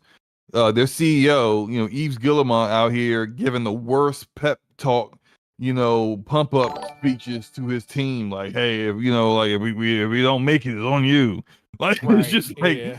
and getting the bag from Tencent, not to divest into the company, but Tencent investing in the firm that the Guillemot family owns, and that firm has the highest shares in Ubisoft. To me, that's more of, hey, we're good. The rest of you got a little, we got a parachute in case this thing don't go right, So out of all of that and all the pressure they have on massive entertainment with Avatar and the Star Wars game to really hit and do well, and the next Assassin's Creed game, them being in the very precarious position that they were in, now you have Microsoft as an ally. Yeah. Because think about it like this: they're in danger of potentially needing to go bankrupt or having to lay off staff, get rid of studios, trying to survive. Microsoft needs you. They need you for at least 15 years. They need you for 15 years to keep divesting this cloud stuff, so that the things they really care about right now, mobile, Call of Duty, the game exclusive games, for that they spent $80 billion on, that stuff. Sorry, 70. They don't want, because like the FTC can come back at any point and be like, oh, this is not now a problem. They did it to Facebook with WhatsApp. Yeah, they did. I don't know the CMA can do that, but if things change in what they have approved, they might be able to bring this back up. And if that's the case, you want to make sure Ubisoft is good, that they are still solid and they're still able to do what they are here for you to do, that you have them doing, which is essentially distributing these games through cloud for the next 15 years. And once upon a time, and I think shout out to the Iron Lords who had Peter Moore on last Sunday. He brought this up. Microsoft actually gave Apple money a long time ago because they needed Apple. They needed Apple to stay in business. Yeah, that's how Safari was built. Yeah, they needed Safari. Yeah, because they had been competition. Microsoft had done some anti-competitive stuff to get rid of Netscape Navigator, which back in the day was the far and superior browser. It was, but Netscape, I remember, was a small company and they couldn't afford to do a free browser. But Microsoft, Microsoft could, and so Microsoft dropped their price to the total cost of free $99, and Netscape, couldn't hang. That got them in trouble. They give Apple money. Apple is out, and now Apple's great now, right? But like that created Safari. So what I'm saying is that Microsoft is no stranger to actually giving money to, a company they don't even own, because it's going to benefit them in other ways. It's no different than, say, like Sony giving Square Enix money when Square Enix was having cash flow issues, which they always do. But it is what it is. They invested in Square Enix for a little bit. It wouldn't shock me at all. So that's what I'm saying. I think Ubisoft is really going to be okay. Like this gives them a nice little lifeline, a get out of jail free card in case things don't go the way they hope they will. And I think that, I mean, like, kind of undercover, Ubisoft's technology is actually really good. Like, people don't really know. Like, they be slipping on it. Yeah, shout out to Die. You know, Deli was telling me about some of their internal tools that they use in game development, and it's stuff that like I had no idea that they were working with stuff like that. The reason why they're able to develop games and get games out so quickly has a lot to do with the tools that they work with, and some of them are cloud based. So it's just, you know, don't sleep on them. But yeah, I think this is I think the deal's gonna go through now with this. Me personally, I wouldn't have done it. Oh, really? Okay, that's a good. All right, that's a good thing. All right, so why wouldn't you have Well, done it?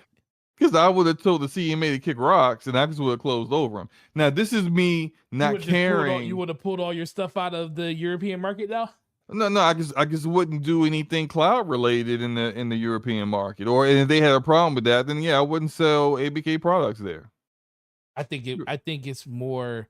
I agree. If it was just ABK products, or I think that would be fine. But I think that turns into.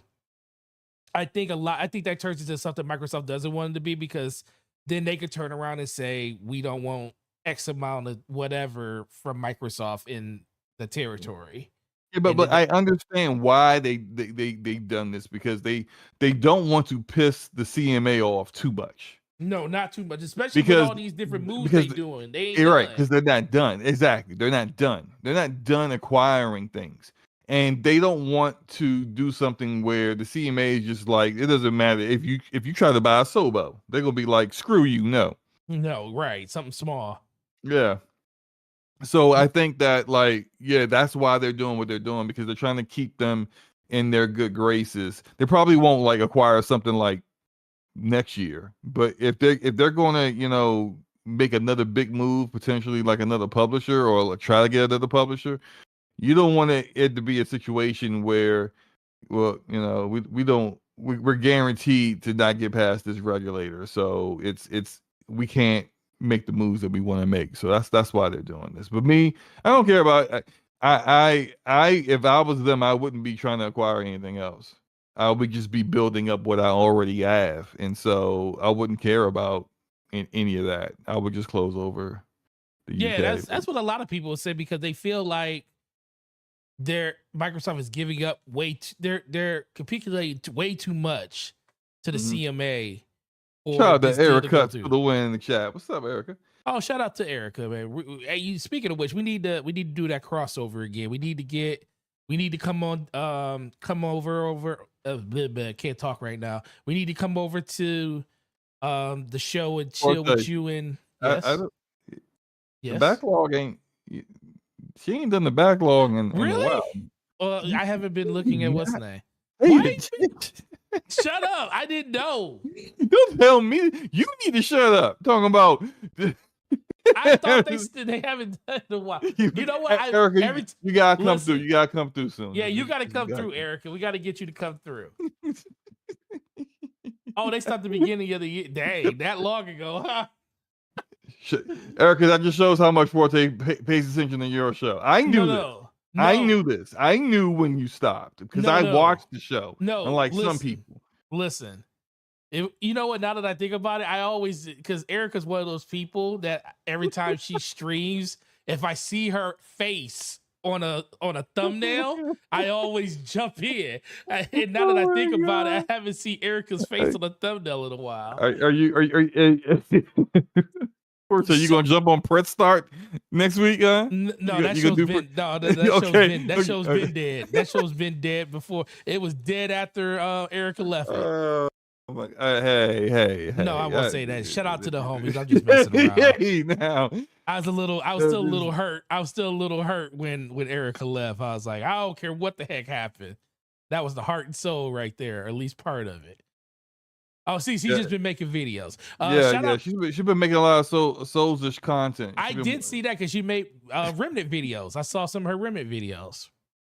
Good grief, man! You a wild man tonight. I'm just you are on something tonight. Hey man, listen, my power went out. I'm just being. Your OBS skills have been clearly a F tonight, and you just talking recklessly. Like listen. Shout out to Shout out to the Erica. Fresh Start crew. Remnant We is love you awesome. guys. Yo, Erica, Remnant is awesome. We love it. I think I got close to 30 hours in that game and about to beat it 3 times in probably the next week. Shout out to Dragonheart Yobi, $5 super chat. Really appreciate you, bro. Dude, the CMA knows that the internet infrastructure is something to laugh at. China can go all cloud and not miss a beat. US is not built for that yet. Please, Slow-mo, when will the US ever be caught up? Never. Never. Because it's all political now. And they literally put a guy over or it's the FCC who runs the infrastructure. I think the FCC.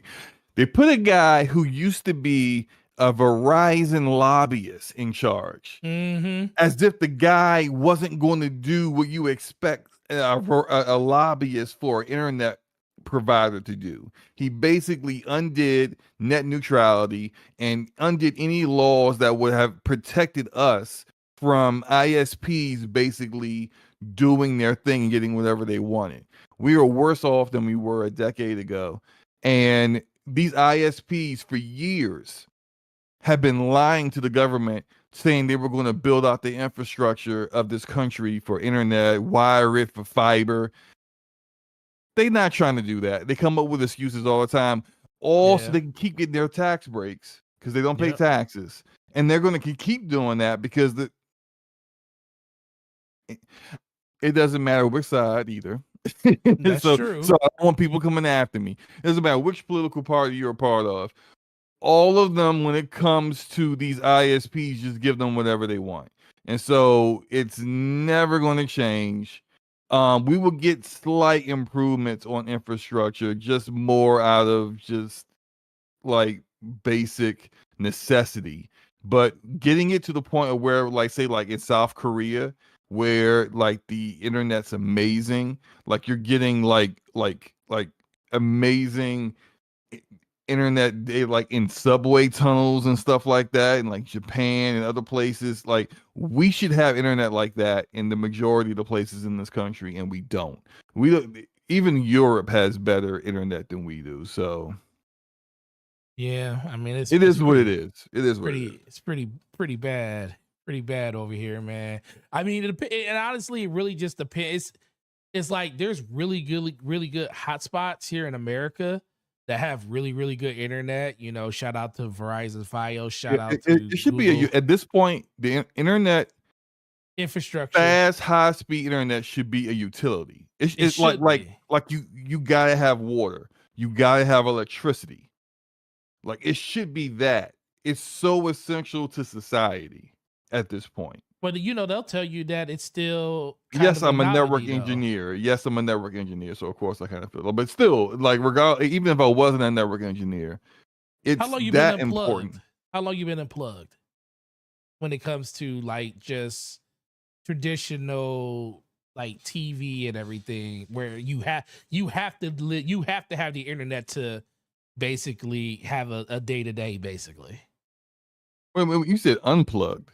Yeah, how unplugged, like, you know, cut the cable basicui. Oh, from cable? Yeah. Well, I have one cable box. And here's really look, now we're about to get into something. Oh my God, you still have a cable box? I thought I would. I'm gonna tell you why. I'm gonna tell you why. No, I'm gonna tell you why I still have a cable box. Okay, because why do you have if one? I told Verizon I didn't want cable anymore, they would double my internet price. Really? Yes. This is why they give you everything in bundles. I know that, but usually because they don't want they don't want you to ever think there's an actual set price for any of these services. There are the price is always variable. So, for example, like back when before all of the apps were a big deal, and I had everyone still had cable TV before everybody, quote unquote, pulled the plug. I had Verizon Triple Play, which was like the phone, the cable TV, the internet. And of course, the way it all works through the internet. Like your phone is voice over IP. Your cable comes from your internet box. And back then, I used to have like a little box out in my garage. They've changed the infrastructure a little bit, but it is what it is, right? Mm-hmm. So as I started to get Netflix and this Hulu and all these other, like, the Prime Video, and then like started noticing my kids don't watch TV no more. Like they don't watch Nick Jr. on cable. They're watching Nick Jr. from the Nick Jr. app. Mm-hmm. And my wife is on Hulu and Netflix, and she don't use the cable. So I got rid of all the cable boxes but one. And the only one I kept is because I gotta watch my football. And I gotta watch my NBA, I gotta watch my NFL. So I kept the box for that. Then now you just get a great antenna. You Right. can watch it. You can watch your sports very easily, no problem. So I was like, yeah, let me just get rid of this. Right. I tried to change. Now, first they told me, it was like, well, you gotta wait until your contract's up. Wait till my contract was up. Wait till my contract was up, and then they're like, okay, if you decide to get rid of cable, you're gonna end up. My total payment was gonna end up being $75 more than what I was paying then, Dang. because they increased the price of phone and they increased the price of internet with no cable. Then I said, well, all right, well, I'm gonna get rid of the phone. I don't even use that anyway. We got cell phones. What do I need a phone for? Why did you just do League Pass or something, or it's a Sunday Ticket?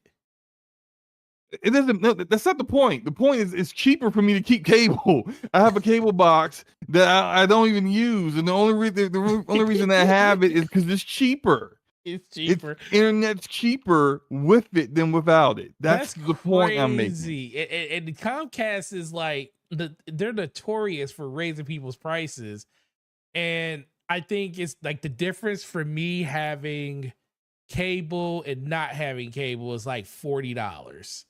40 like I pay $40 less for my package without cable and without internet and security.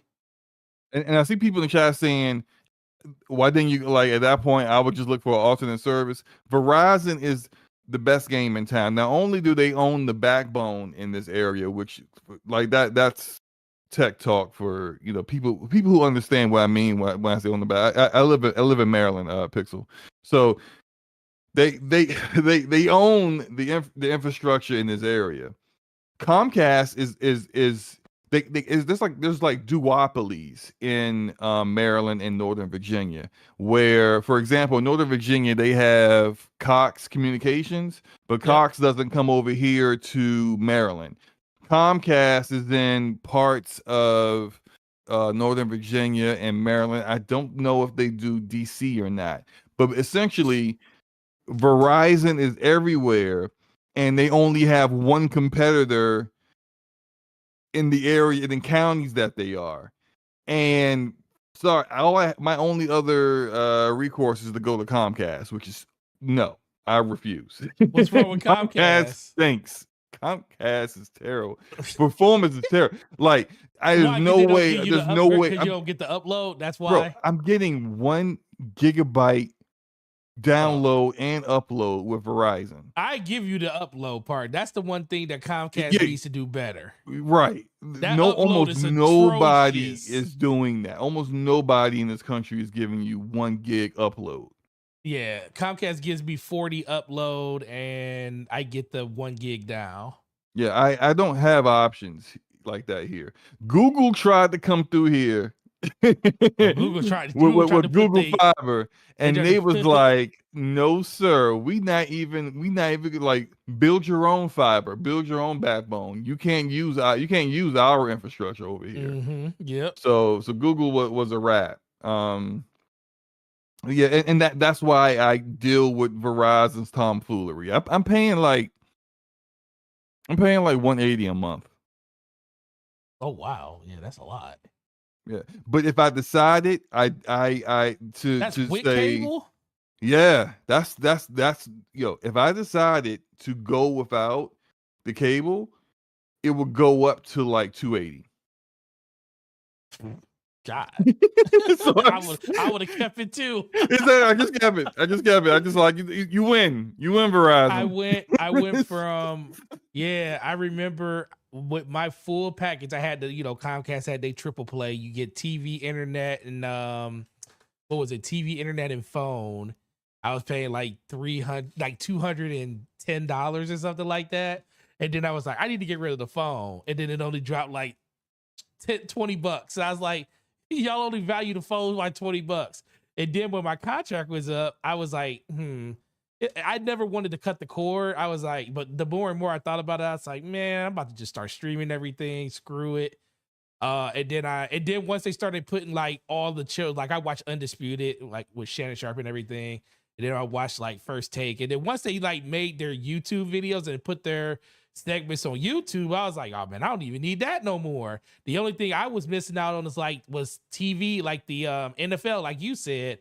And then I just got League Pass and for NBA, and I got a Sunday Ticket for the NFL. And then I was like, man, my bill, it's $110 now for just internet. Yeah, and see, look, what Nate just said. Google Fiber is the best because their 1 gig plan is only $70. I know, and that's why I would want them to come here. I would just, if Google Fiber actually made it in this area, they tried to get in this area, and I think Nate was saying like wherever he is, Cox Communications filed an injunction that kept them from coming in. Verizon basically did the same thing, and yeah, so like they just stopped expanding. They stopped trying in this area. But I would have jumped on that because all I need is internet. I don't need I don't need the phone. I don't need the TV. I don't need the cable. So it's just, well, that's why everybody keeps saying, you have some people fighting the conversation about the overall infrastructure of the country when it comes to internet. and that's why we're even talking about this because like we're really talking about the fact that what Verizon is doing is anti-competitive. Is what the problem is. It holds everything back. Like the things that we are afraid of Microsoft doing in the gaming industry is what Verizon is doing out here in these ISP streets. Like them, and then in other regions of the country, AT&T is doing the same thing. Time Warner is doing it in the regions of the country that they have. And that's why it's not going to get any better. So yeah, infrastructure wise, you're going to continue. If you live in a rural area, you're going to continue to not be able to like really have cloud gaming as a actual alternative for gaming for you. I mean, I know people who just like they just happy they can just download games. Like when it comes to data, they don't really have it like that. I remember the days of downloading games and they taking like, do you remember when you used to be mad when a game was like 40 gigs and it would take like 2 hours to download? Yeah. Not anymore. Damn, I forgot what I was about to say, but what happened to the topics? They disappeared. Hold on. Because I just like stuff just don't disappear in OBS. Like you actually have to do it yourself. No. When I changed the when I updated the thumb for the put the strikes through it, it just went away. It didn't come back. Thank you for letting me know, Slomo. Continue. One day we gonna sit down. We're gonna get your OBS together. We're gonna get your OBS together because good grief. Like I don't have any of these issues. It happens every once in a while. Normally I catch it when it happens and you don't see it, but it happens. It happens all the time. But no, and look, and I see that like the chats going talking about just internet woes and like that's the state of the internet in this country, and it's a completely different philosophy than what you would get from Europe and other nations and regions of the world where they look at the internet as an essential thing that everyone should have, like power, like water, like food, internet essential. And it's not in this country, and it's not going to change anytime soon. If it does change, there's going to be a lot of it's going to have to be a lot of different changes in organizations and laws to even get to the point where we could actually start making this stuff work correctly. But it is what it is. I need Google Fiber. Well, Google Fiber, that's the thing. Google Fiber is still like people. It's not as a big thing as people remember it. Like when they first announced that it was moving to different cities and stuff. But they're still out there and they're still expanding. It's just a lot slower now because, like Slomo said, they're still fighting all these different regulator battles and stuff. And it should not be this hard to give people better internet. And also, it shouldn't be. You shouldn't be allowed to just not be able to give a like. You shouldn't be allowed to change your price depending on your whims. Oh, well, internet's $50. Oh, but you want to get rid of that? Okay, now it's $100. Like what? Like how does the price change? I'm taking less, and you're making me pay more.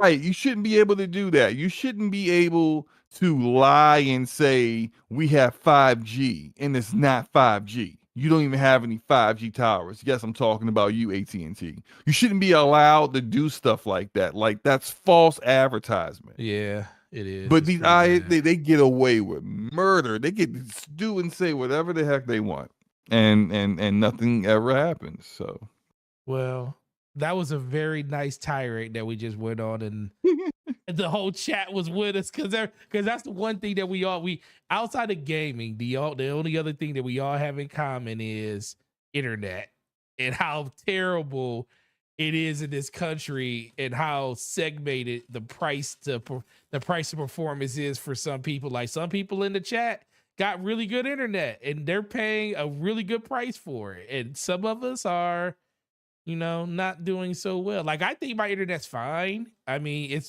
I don't pay as much for it as most people, but I would I probably wouldn't trade for what Slow-Mo has to have an internet box.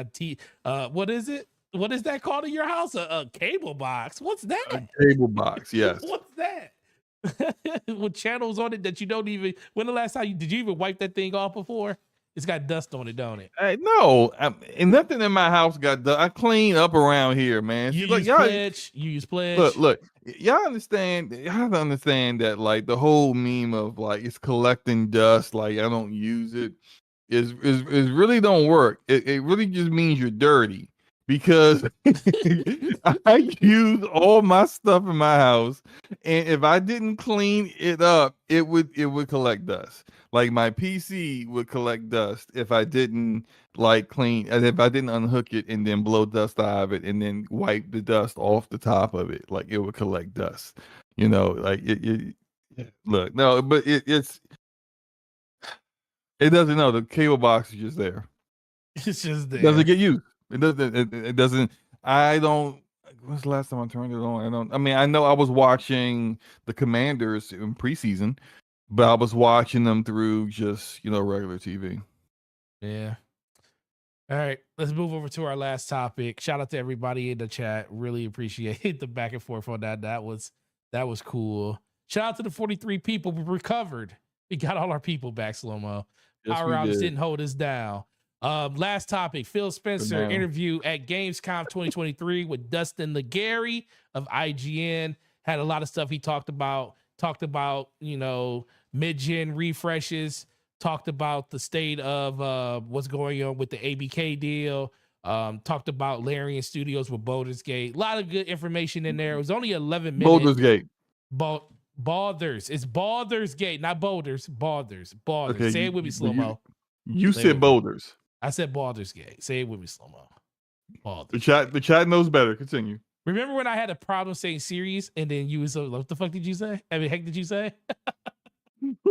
It was one of those things, like no matter how much I tried, I always said it wrong. And maybe because I was just speaking fast. But so, Slow-Mo, what was the most interesting thing you took from the conversation that Phil Spencer had with IGN and Dustin Legary during the Gamescom this week?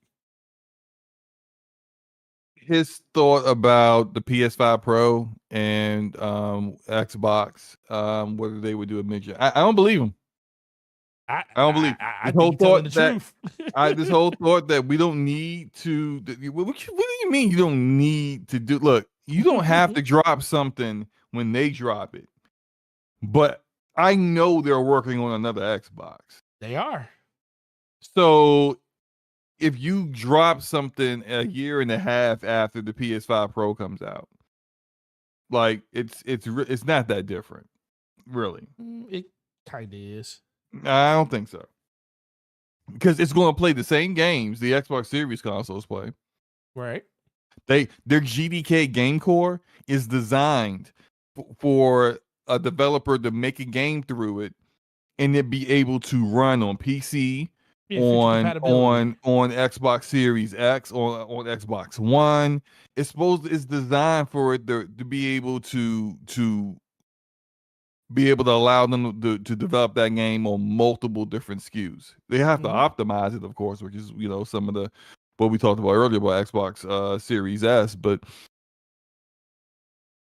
they're working on another Xbox. I'm telling you, they are working on. I fully believe it. I don't care what Phil says. Yeah, Phil at one point said, "I don't like to show games too early." Then the very next year, he started showing us games that still ain't come out yet. Games that they didn't show an update to for 3 years later. He is saying what he needs to say in the moment, and frankly, I get it, because this is what I said in my video I did a few weeks ago. At no point would I want to be forced to have to announce something off of unconfirmed rumors. Yeah, Sony has not come out and confirmed anything about the PS5 Pro. that's true. So why is for another time Phil Spencer has to go say we're not working on something? Because why else would he say anything else? What is he replying to? He will be confirming the existence of new hardware that potentially could be coming out soon in response to nothing. And I'm not saying Tom Henderson is nothing. That's definitely not nothing. No, I do believe it exists. But Sony ain't said it. Nintendo hasn't even confirmed the existence of hardware that we know it's coming early or sometime next year. Mm-hmm. You ask somebody at Nintendo right now, hey, are you dropping new hardware next year? They'd be like, no comment. No, What are you talking about? We believe in the platforms we have on the market. We have a Switch OLED right now that's amazing, and it's not. It's trash hardware, but they will. That's going to be the company line. Why do people expect Phil Spencer to come out here and say, yeah, we got an Xbox Series Z coming? What the freak? Why would he?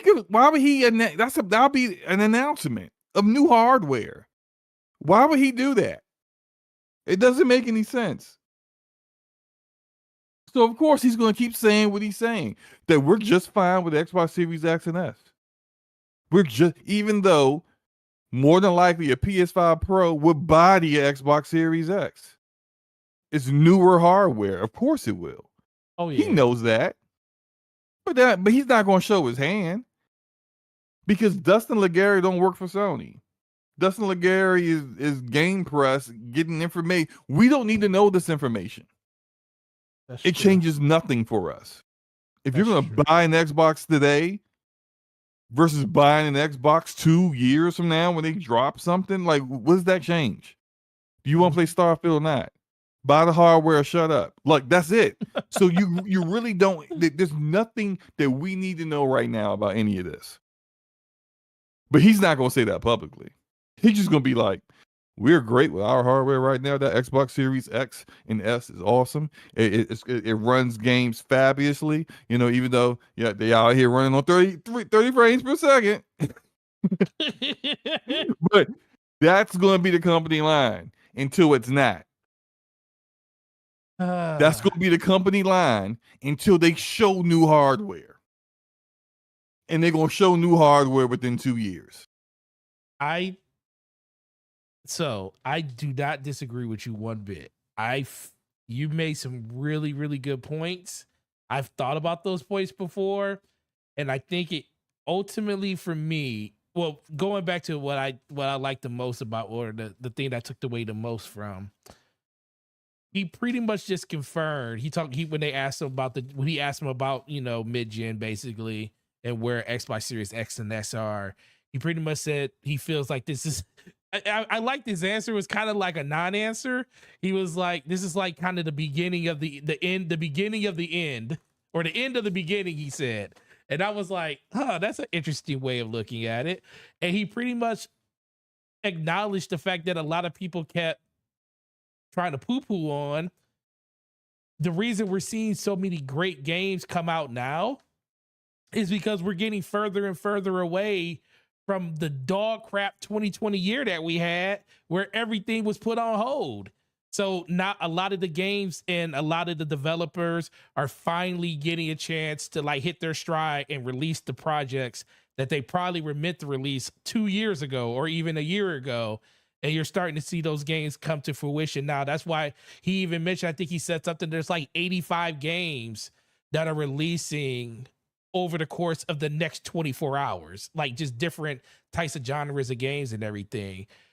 The only thing that I fight against you on, and not even really fight with you on, that's a strong word, but just disagree with, is the fact that I feel like there's no, unless this system is ready, like if PlayStation 5 Pro is 2024 early or 2025, unless they're releasing that thing in the same year, it's almost better to not release. It's almost better at that point just to come out with a next gen for your system. At that point, you're looking at 2025 for the PlayStation. Question for you. Do you think the Xbox One X was a mistake? The One X? Yeah. No, because I think because there were, it would have been.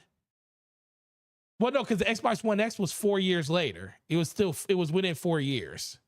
If they come out with a new Xbox SKU 2 years from now, it will be 5 years after the Xbox Series X came out. Well, they're not going to do it in 2 years, though. Why not?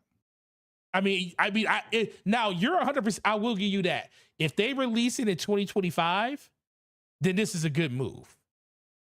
But if it doesn't release in 2045 and they're talking about 2026, I think they will at least announce new Xbox hardware within 2 years. So it'll be 2025. Well, no, I think they'll. I think they'll announce it. Yeah, June. Their June showcase 2025. They'll be announcing new hardware. That's my opinion. But is it coming in 2025?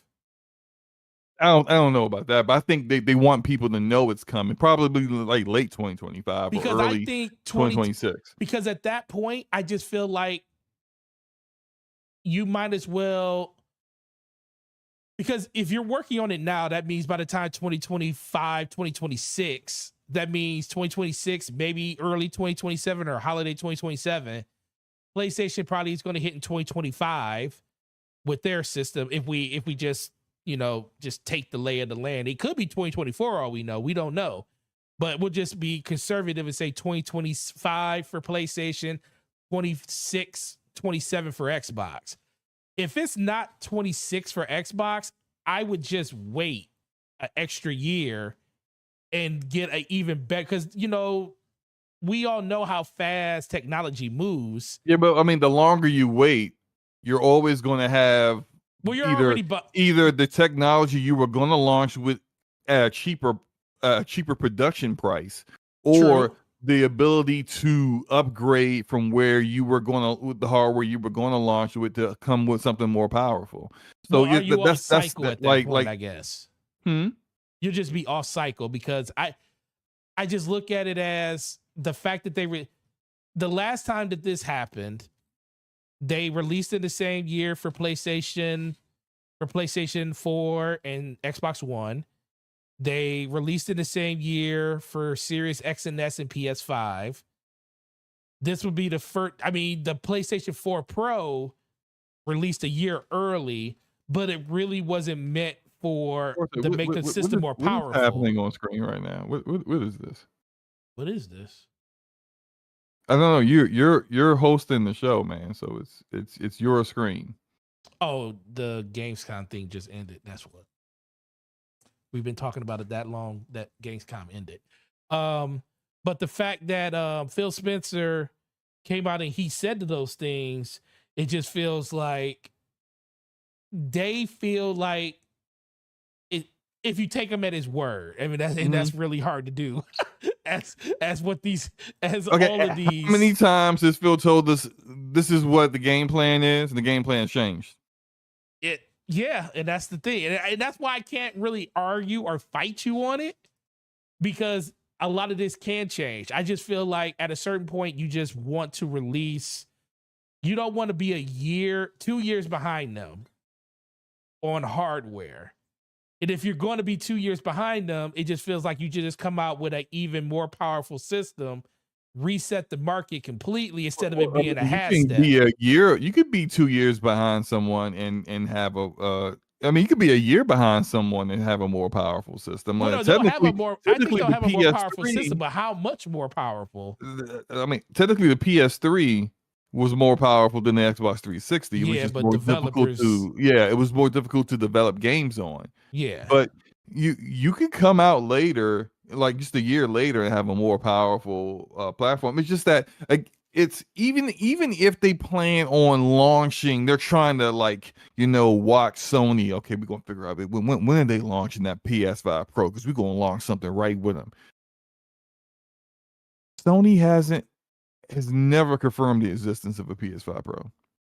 So well, that's the that's the biggest that thing is that I really agree with you but the on. foundation of my entire logic is that Phil Spencer, even if he's literally got the new Xbox in his house right now, why would he tell you that? Oh, he wouldn't. They're trying to Why would he sell confirm systems the that they have existence now. of anything? In response to what? And that's the basics. The basic of my entire logic is nothing has been confirmed, so he's not going to be the first person to do it. And I was gonna make a video about this, and I'm gonna have to quote. I might cut this out of the podcast and put it in there because you made a really, really good point. Like I knew that, but hearing you say it, it's like that makes why would he say anything? What it's just like everybody else. It's like we're just gonna let you believe what you want to believe, but we don't have to tell you anything because guess what? It's not officially announced even by our competitor to say that's what they're doing. Right, and if anything, it puts him at an advantage because Yeah. the leak exposed Sony.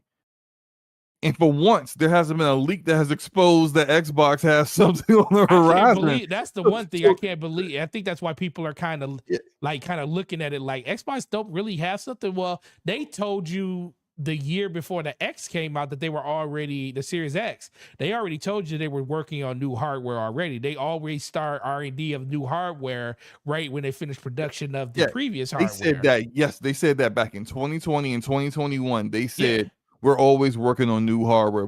They admitted they were working on the next Xbox.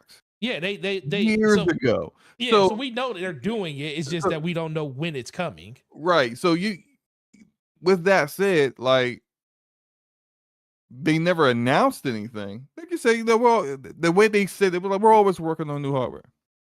Okay. And they always got new prototypes and stuff out there. But just there's no purpose for him to admit anything at all at this point. And if he could actually convince Sony that they don't have anything to work on, then Sony isn't out there trying to find out what they're doing. I mean, they may do that, like in general, but when there's an existence, like they knew what the Xbox Series X was, Project Scorpio. What's that working with? Right. Do we need to? So if they don't know you got something coming, they may not decide to say, "Hey, let's add more RAM."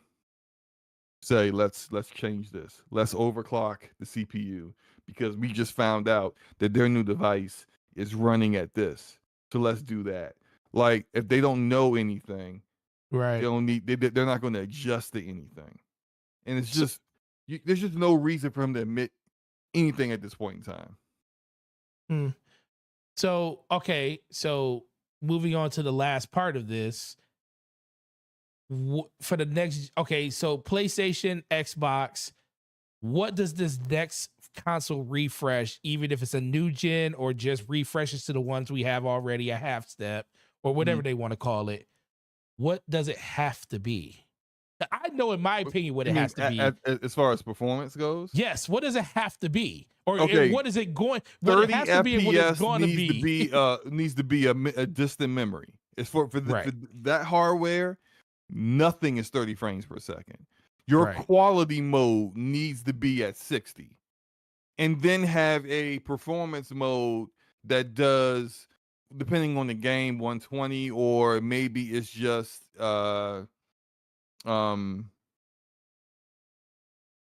less graphical settings, or maybe it's your quality mode is ray tracing at 60, but then you know, like things like that. Like, you need to be able to push it forward. If it's just getting less games that have 30 frames per second, but you're still getting Gotham Knights happening and stuff like that, don't bother. If your hardware can't do better than what the PS5 is doing, then Sony, don't bother with PS5 Pro, please. Xbox, if you're not doing significantly better than the Xbox Series X, do not bother. Wait. But do I we don't want to actually see 720p on a damn thing coming out of this new hardware. So you don't want to see Nothing Final Fantasy dropping at all? dynamically dropping the 720p. You better dynamically get your behind back into the studio and work on that. Like, none. I don't want to see any of that on the new hardware. And yeah. I mean, I don't know what I kind of feel like. So I don't know how people consider this, where if they just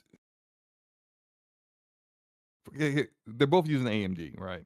Yep. And the PS5 and the Xbox Series X and S are Zen 2 on the CPU side, RDNA 2 on the GPU side.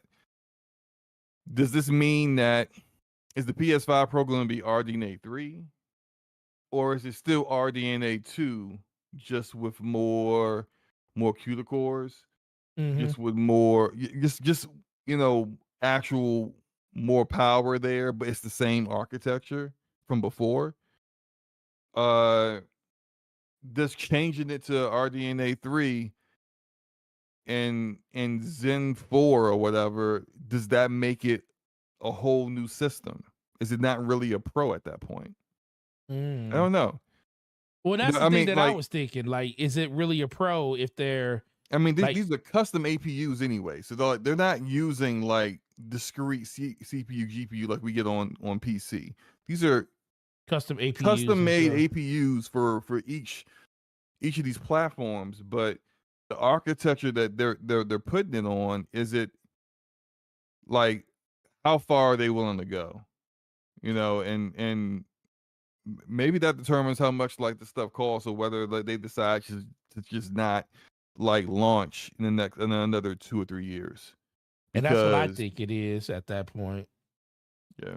What's the price of We'll performance? have to see. What's the real number for price for performance to get to what your number is for performance? Because I agree, that was the thing we talked about this at the beginning of this entire generation.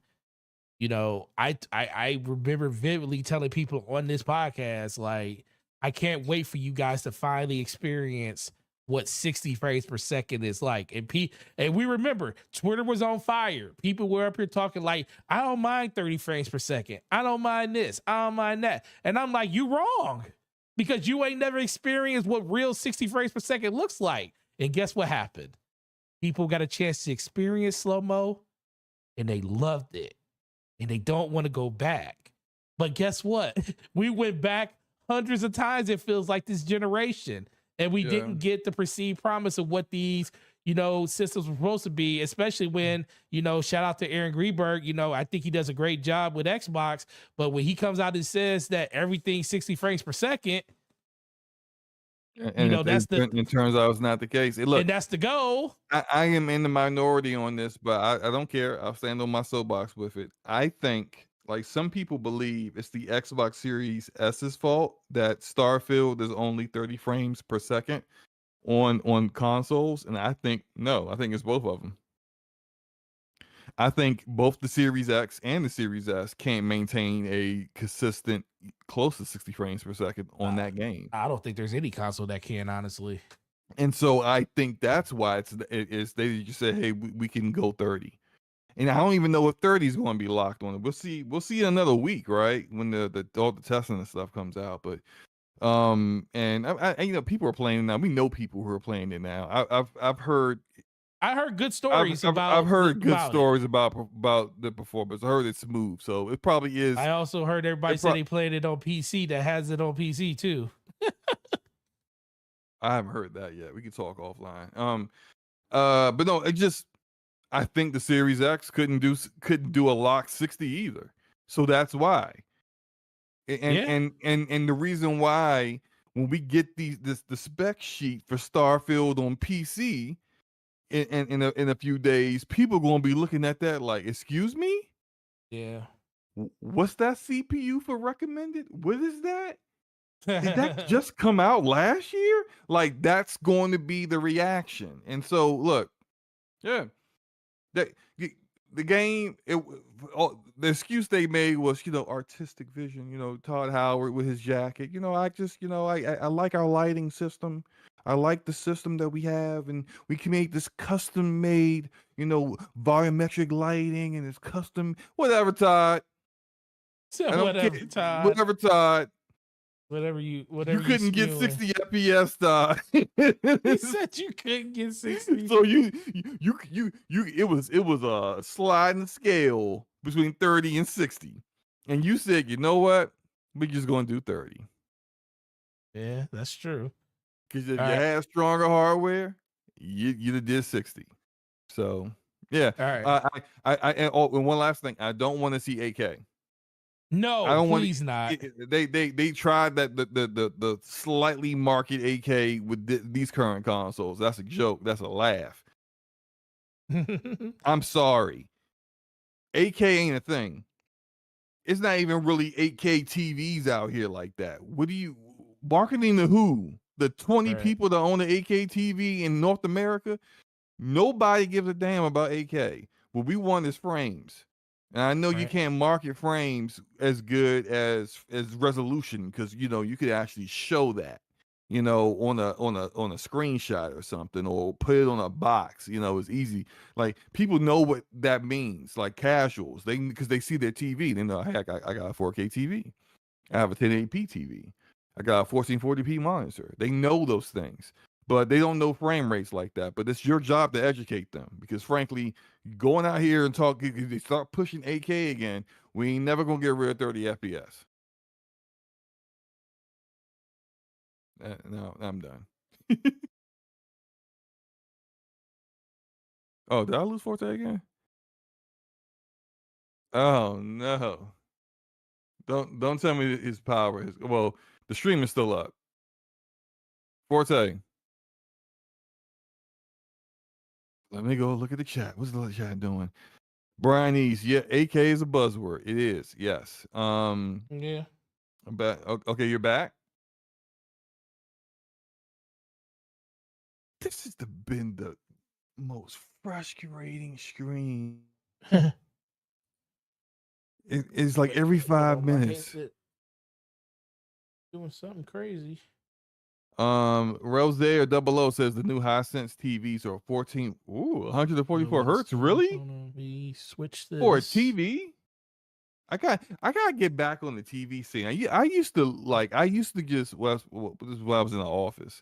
When I was bored, I finished all my work, and I could be on ratings.com reading reviews of TVs and headsets and monitors. I would just do that for like half the day, and I need to get back up on the TV scene, because we definitely got a TV in one of our in the living room that we're going to eventually have to replace at some point, because it's definitely starting to show its age, and I want to get something that is I wanted to get another LG, but if that Hisense is really hitting 144 hertz like that, I might have to, because those are gonna be cheaper than a LG of comparable features. So I might have to roll that way. Captain Crunch is 120 hertz TV to play Starfield at 30. That's brutal. That is brutal. What what is this? Google posted Sony will have a Yeah. lot of remakes that you all bought last year. Are you back? Yeah, I'm trying to figure out for some reason my audio in my Yeah, we need to headphones end the just show. went completely kaput. We need to end this show. You said what? We need to end the show. Is what we need to do. I'm about to just switch to these speakers. And switch to this. And say something now. There you go. Got a Hisense that's 4K 60.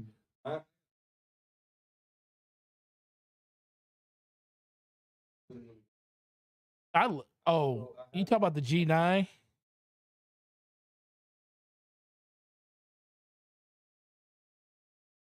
don't know when I bought it. It was the best. I think. I forgot. I'll have to go.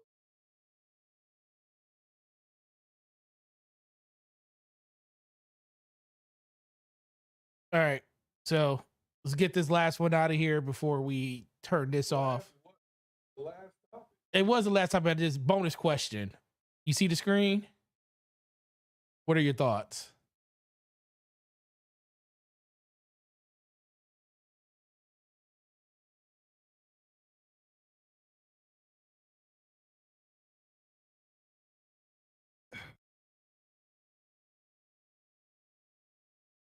Forte.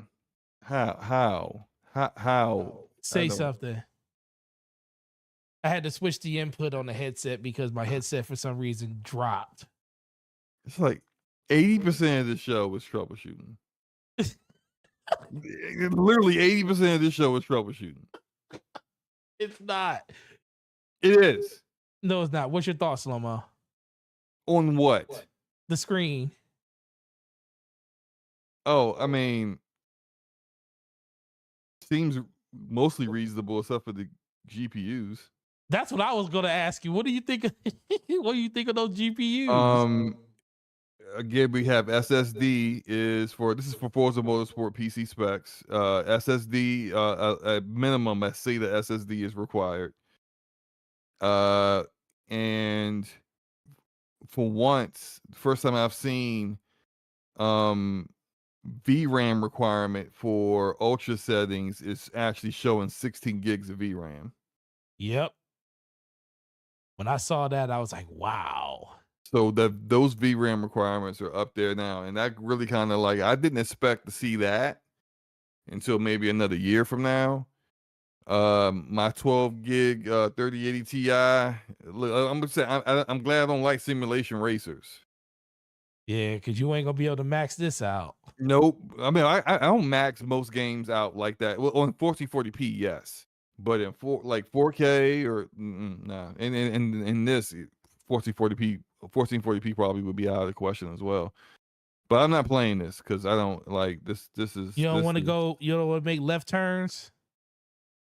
You know, even though Forza has right turns in it too. Not just if I have insomnia, maybe I'll install the game and go to sleep immediately before I even do anything. But no, we need to wrap this up, man. Before you kill the stream again or kill off my audio or something. Oh my God. Shout out to Slow-Mo for enduring this show with me today. He's gonna I need to do the what? We need a question for the code for lost Eidolons. Let me see. Lost Eidolon. What kind of question you want it to be?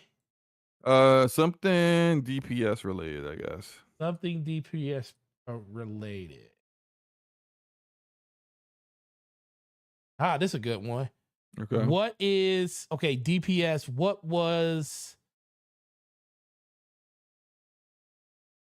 Who was the guest? Who was the guest? Who was the special guest for the episode with the highest views for DPS on it?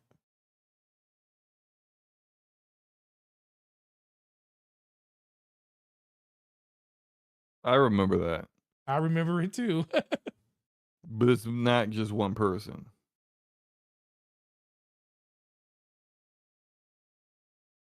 Now I'm giving stuff away. I know. I was like, why are you giving that away?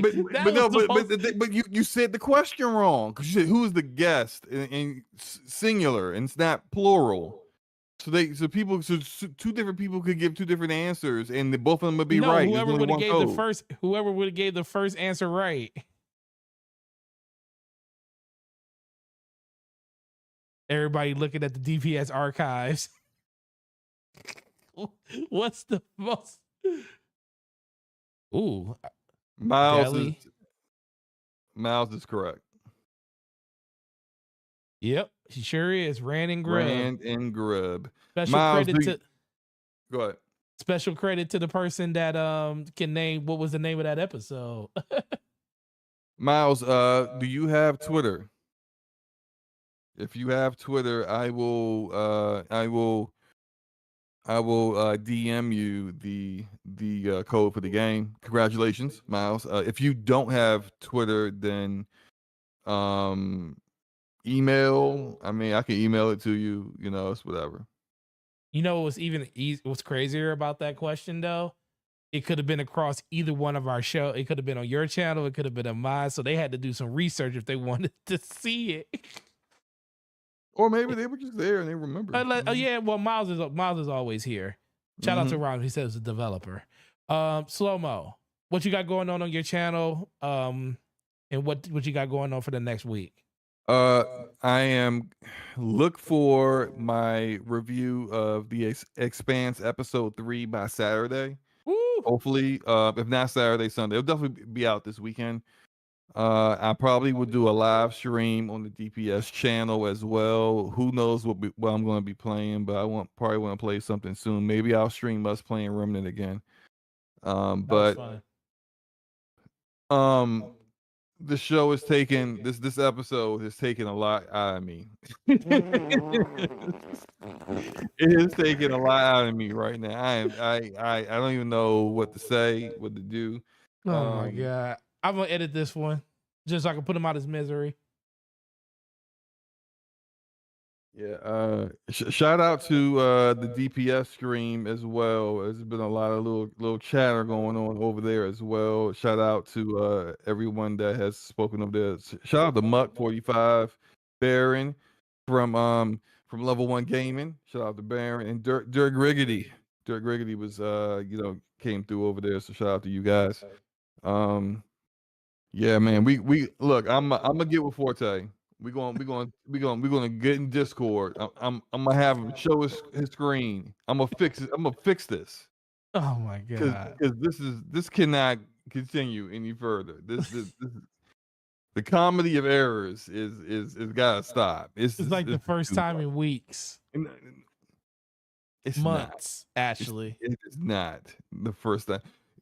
You know, every other episode, you start the episode with me muted. You know that, right? I didn't start it with you muted today. Yeah, but you muted me today at some point anyway. So that's even worse. You ended up muting me during the show for some odd. I'm not. Miles, that's your Twitter handle. Okay, I will send you. I'll send you the code tonight, Miles. I'll try to get it done tonight. If not tonight, tomorrow morning for certain. Oh yeah, right. I'm about to get bodied off screen. Read them your channel member, sir. Okay. If you don't have them up, I'll do mine first. Yeah, I don't have it up right now. All right. Shout out to Basement Radio Arcade Podcast, Darnell Brown, Arodimus, Dragonheart Yobi, Stardust Acero, Ramon Terrell, Hargy Shani, Corey Hale, Slow-Mo Backslap, probably not for too much longer after this show, DJ Oris, and that guy Smitty. Really appreciate you guys for all the love and support. And can't wait to do it again with you guys next week on Slow Mo's channel, where I'm going to be literally looking for every mistake that man does during the stream next week. And he will find none. And he will find none. And we're gonna put a ticker. I'm gonna make a ticker just for it.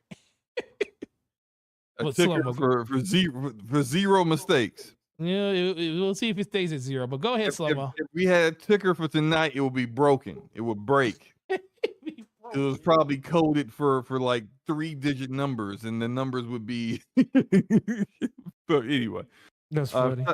Shout out to Leon Warfield, Vebe, Donnell Brown, Dragonheart Yobi, Enrique, Hargi Shani, Truth Serum, Arodimus, Ramon Terrell, aka Trent Birdsong. Trevor Birdsong. Trevor Birdsong. I keep saying Trent.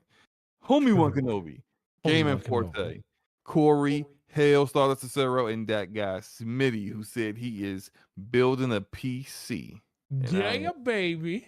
That's what I like to hear.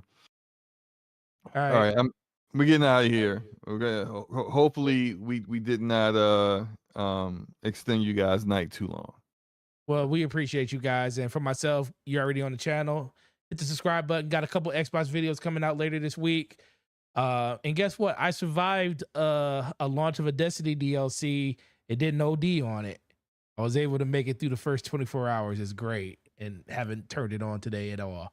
So with that being said, we see you guys next week, episode 146 on Slow Mo's channel. And when we get some special guests, we'll announce it over the course of next week. We probably got a couple in the works for you guys, and really appreciate you guys. So we see you again. Have a good weekend. Enjoy the games you're playing. Peace.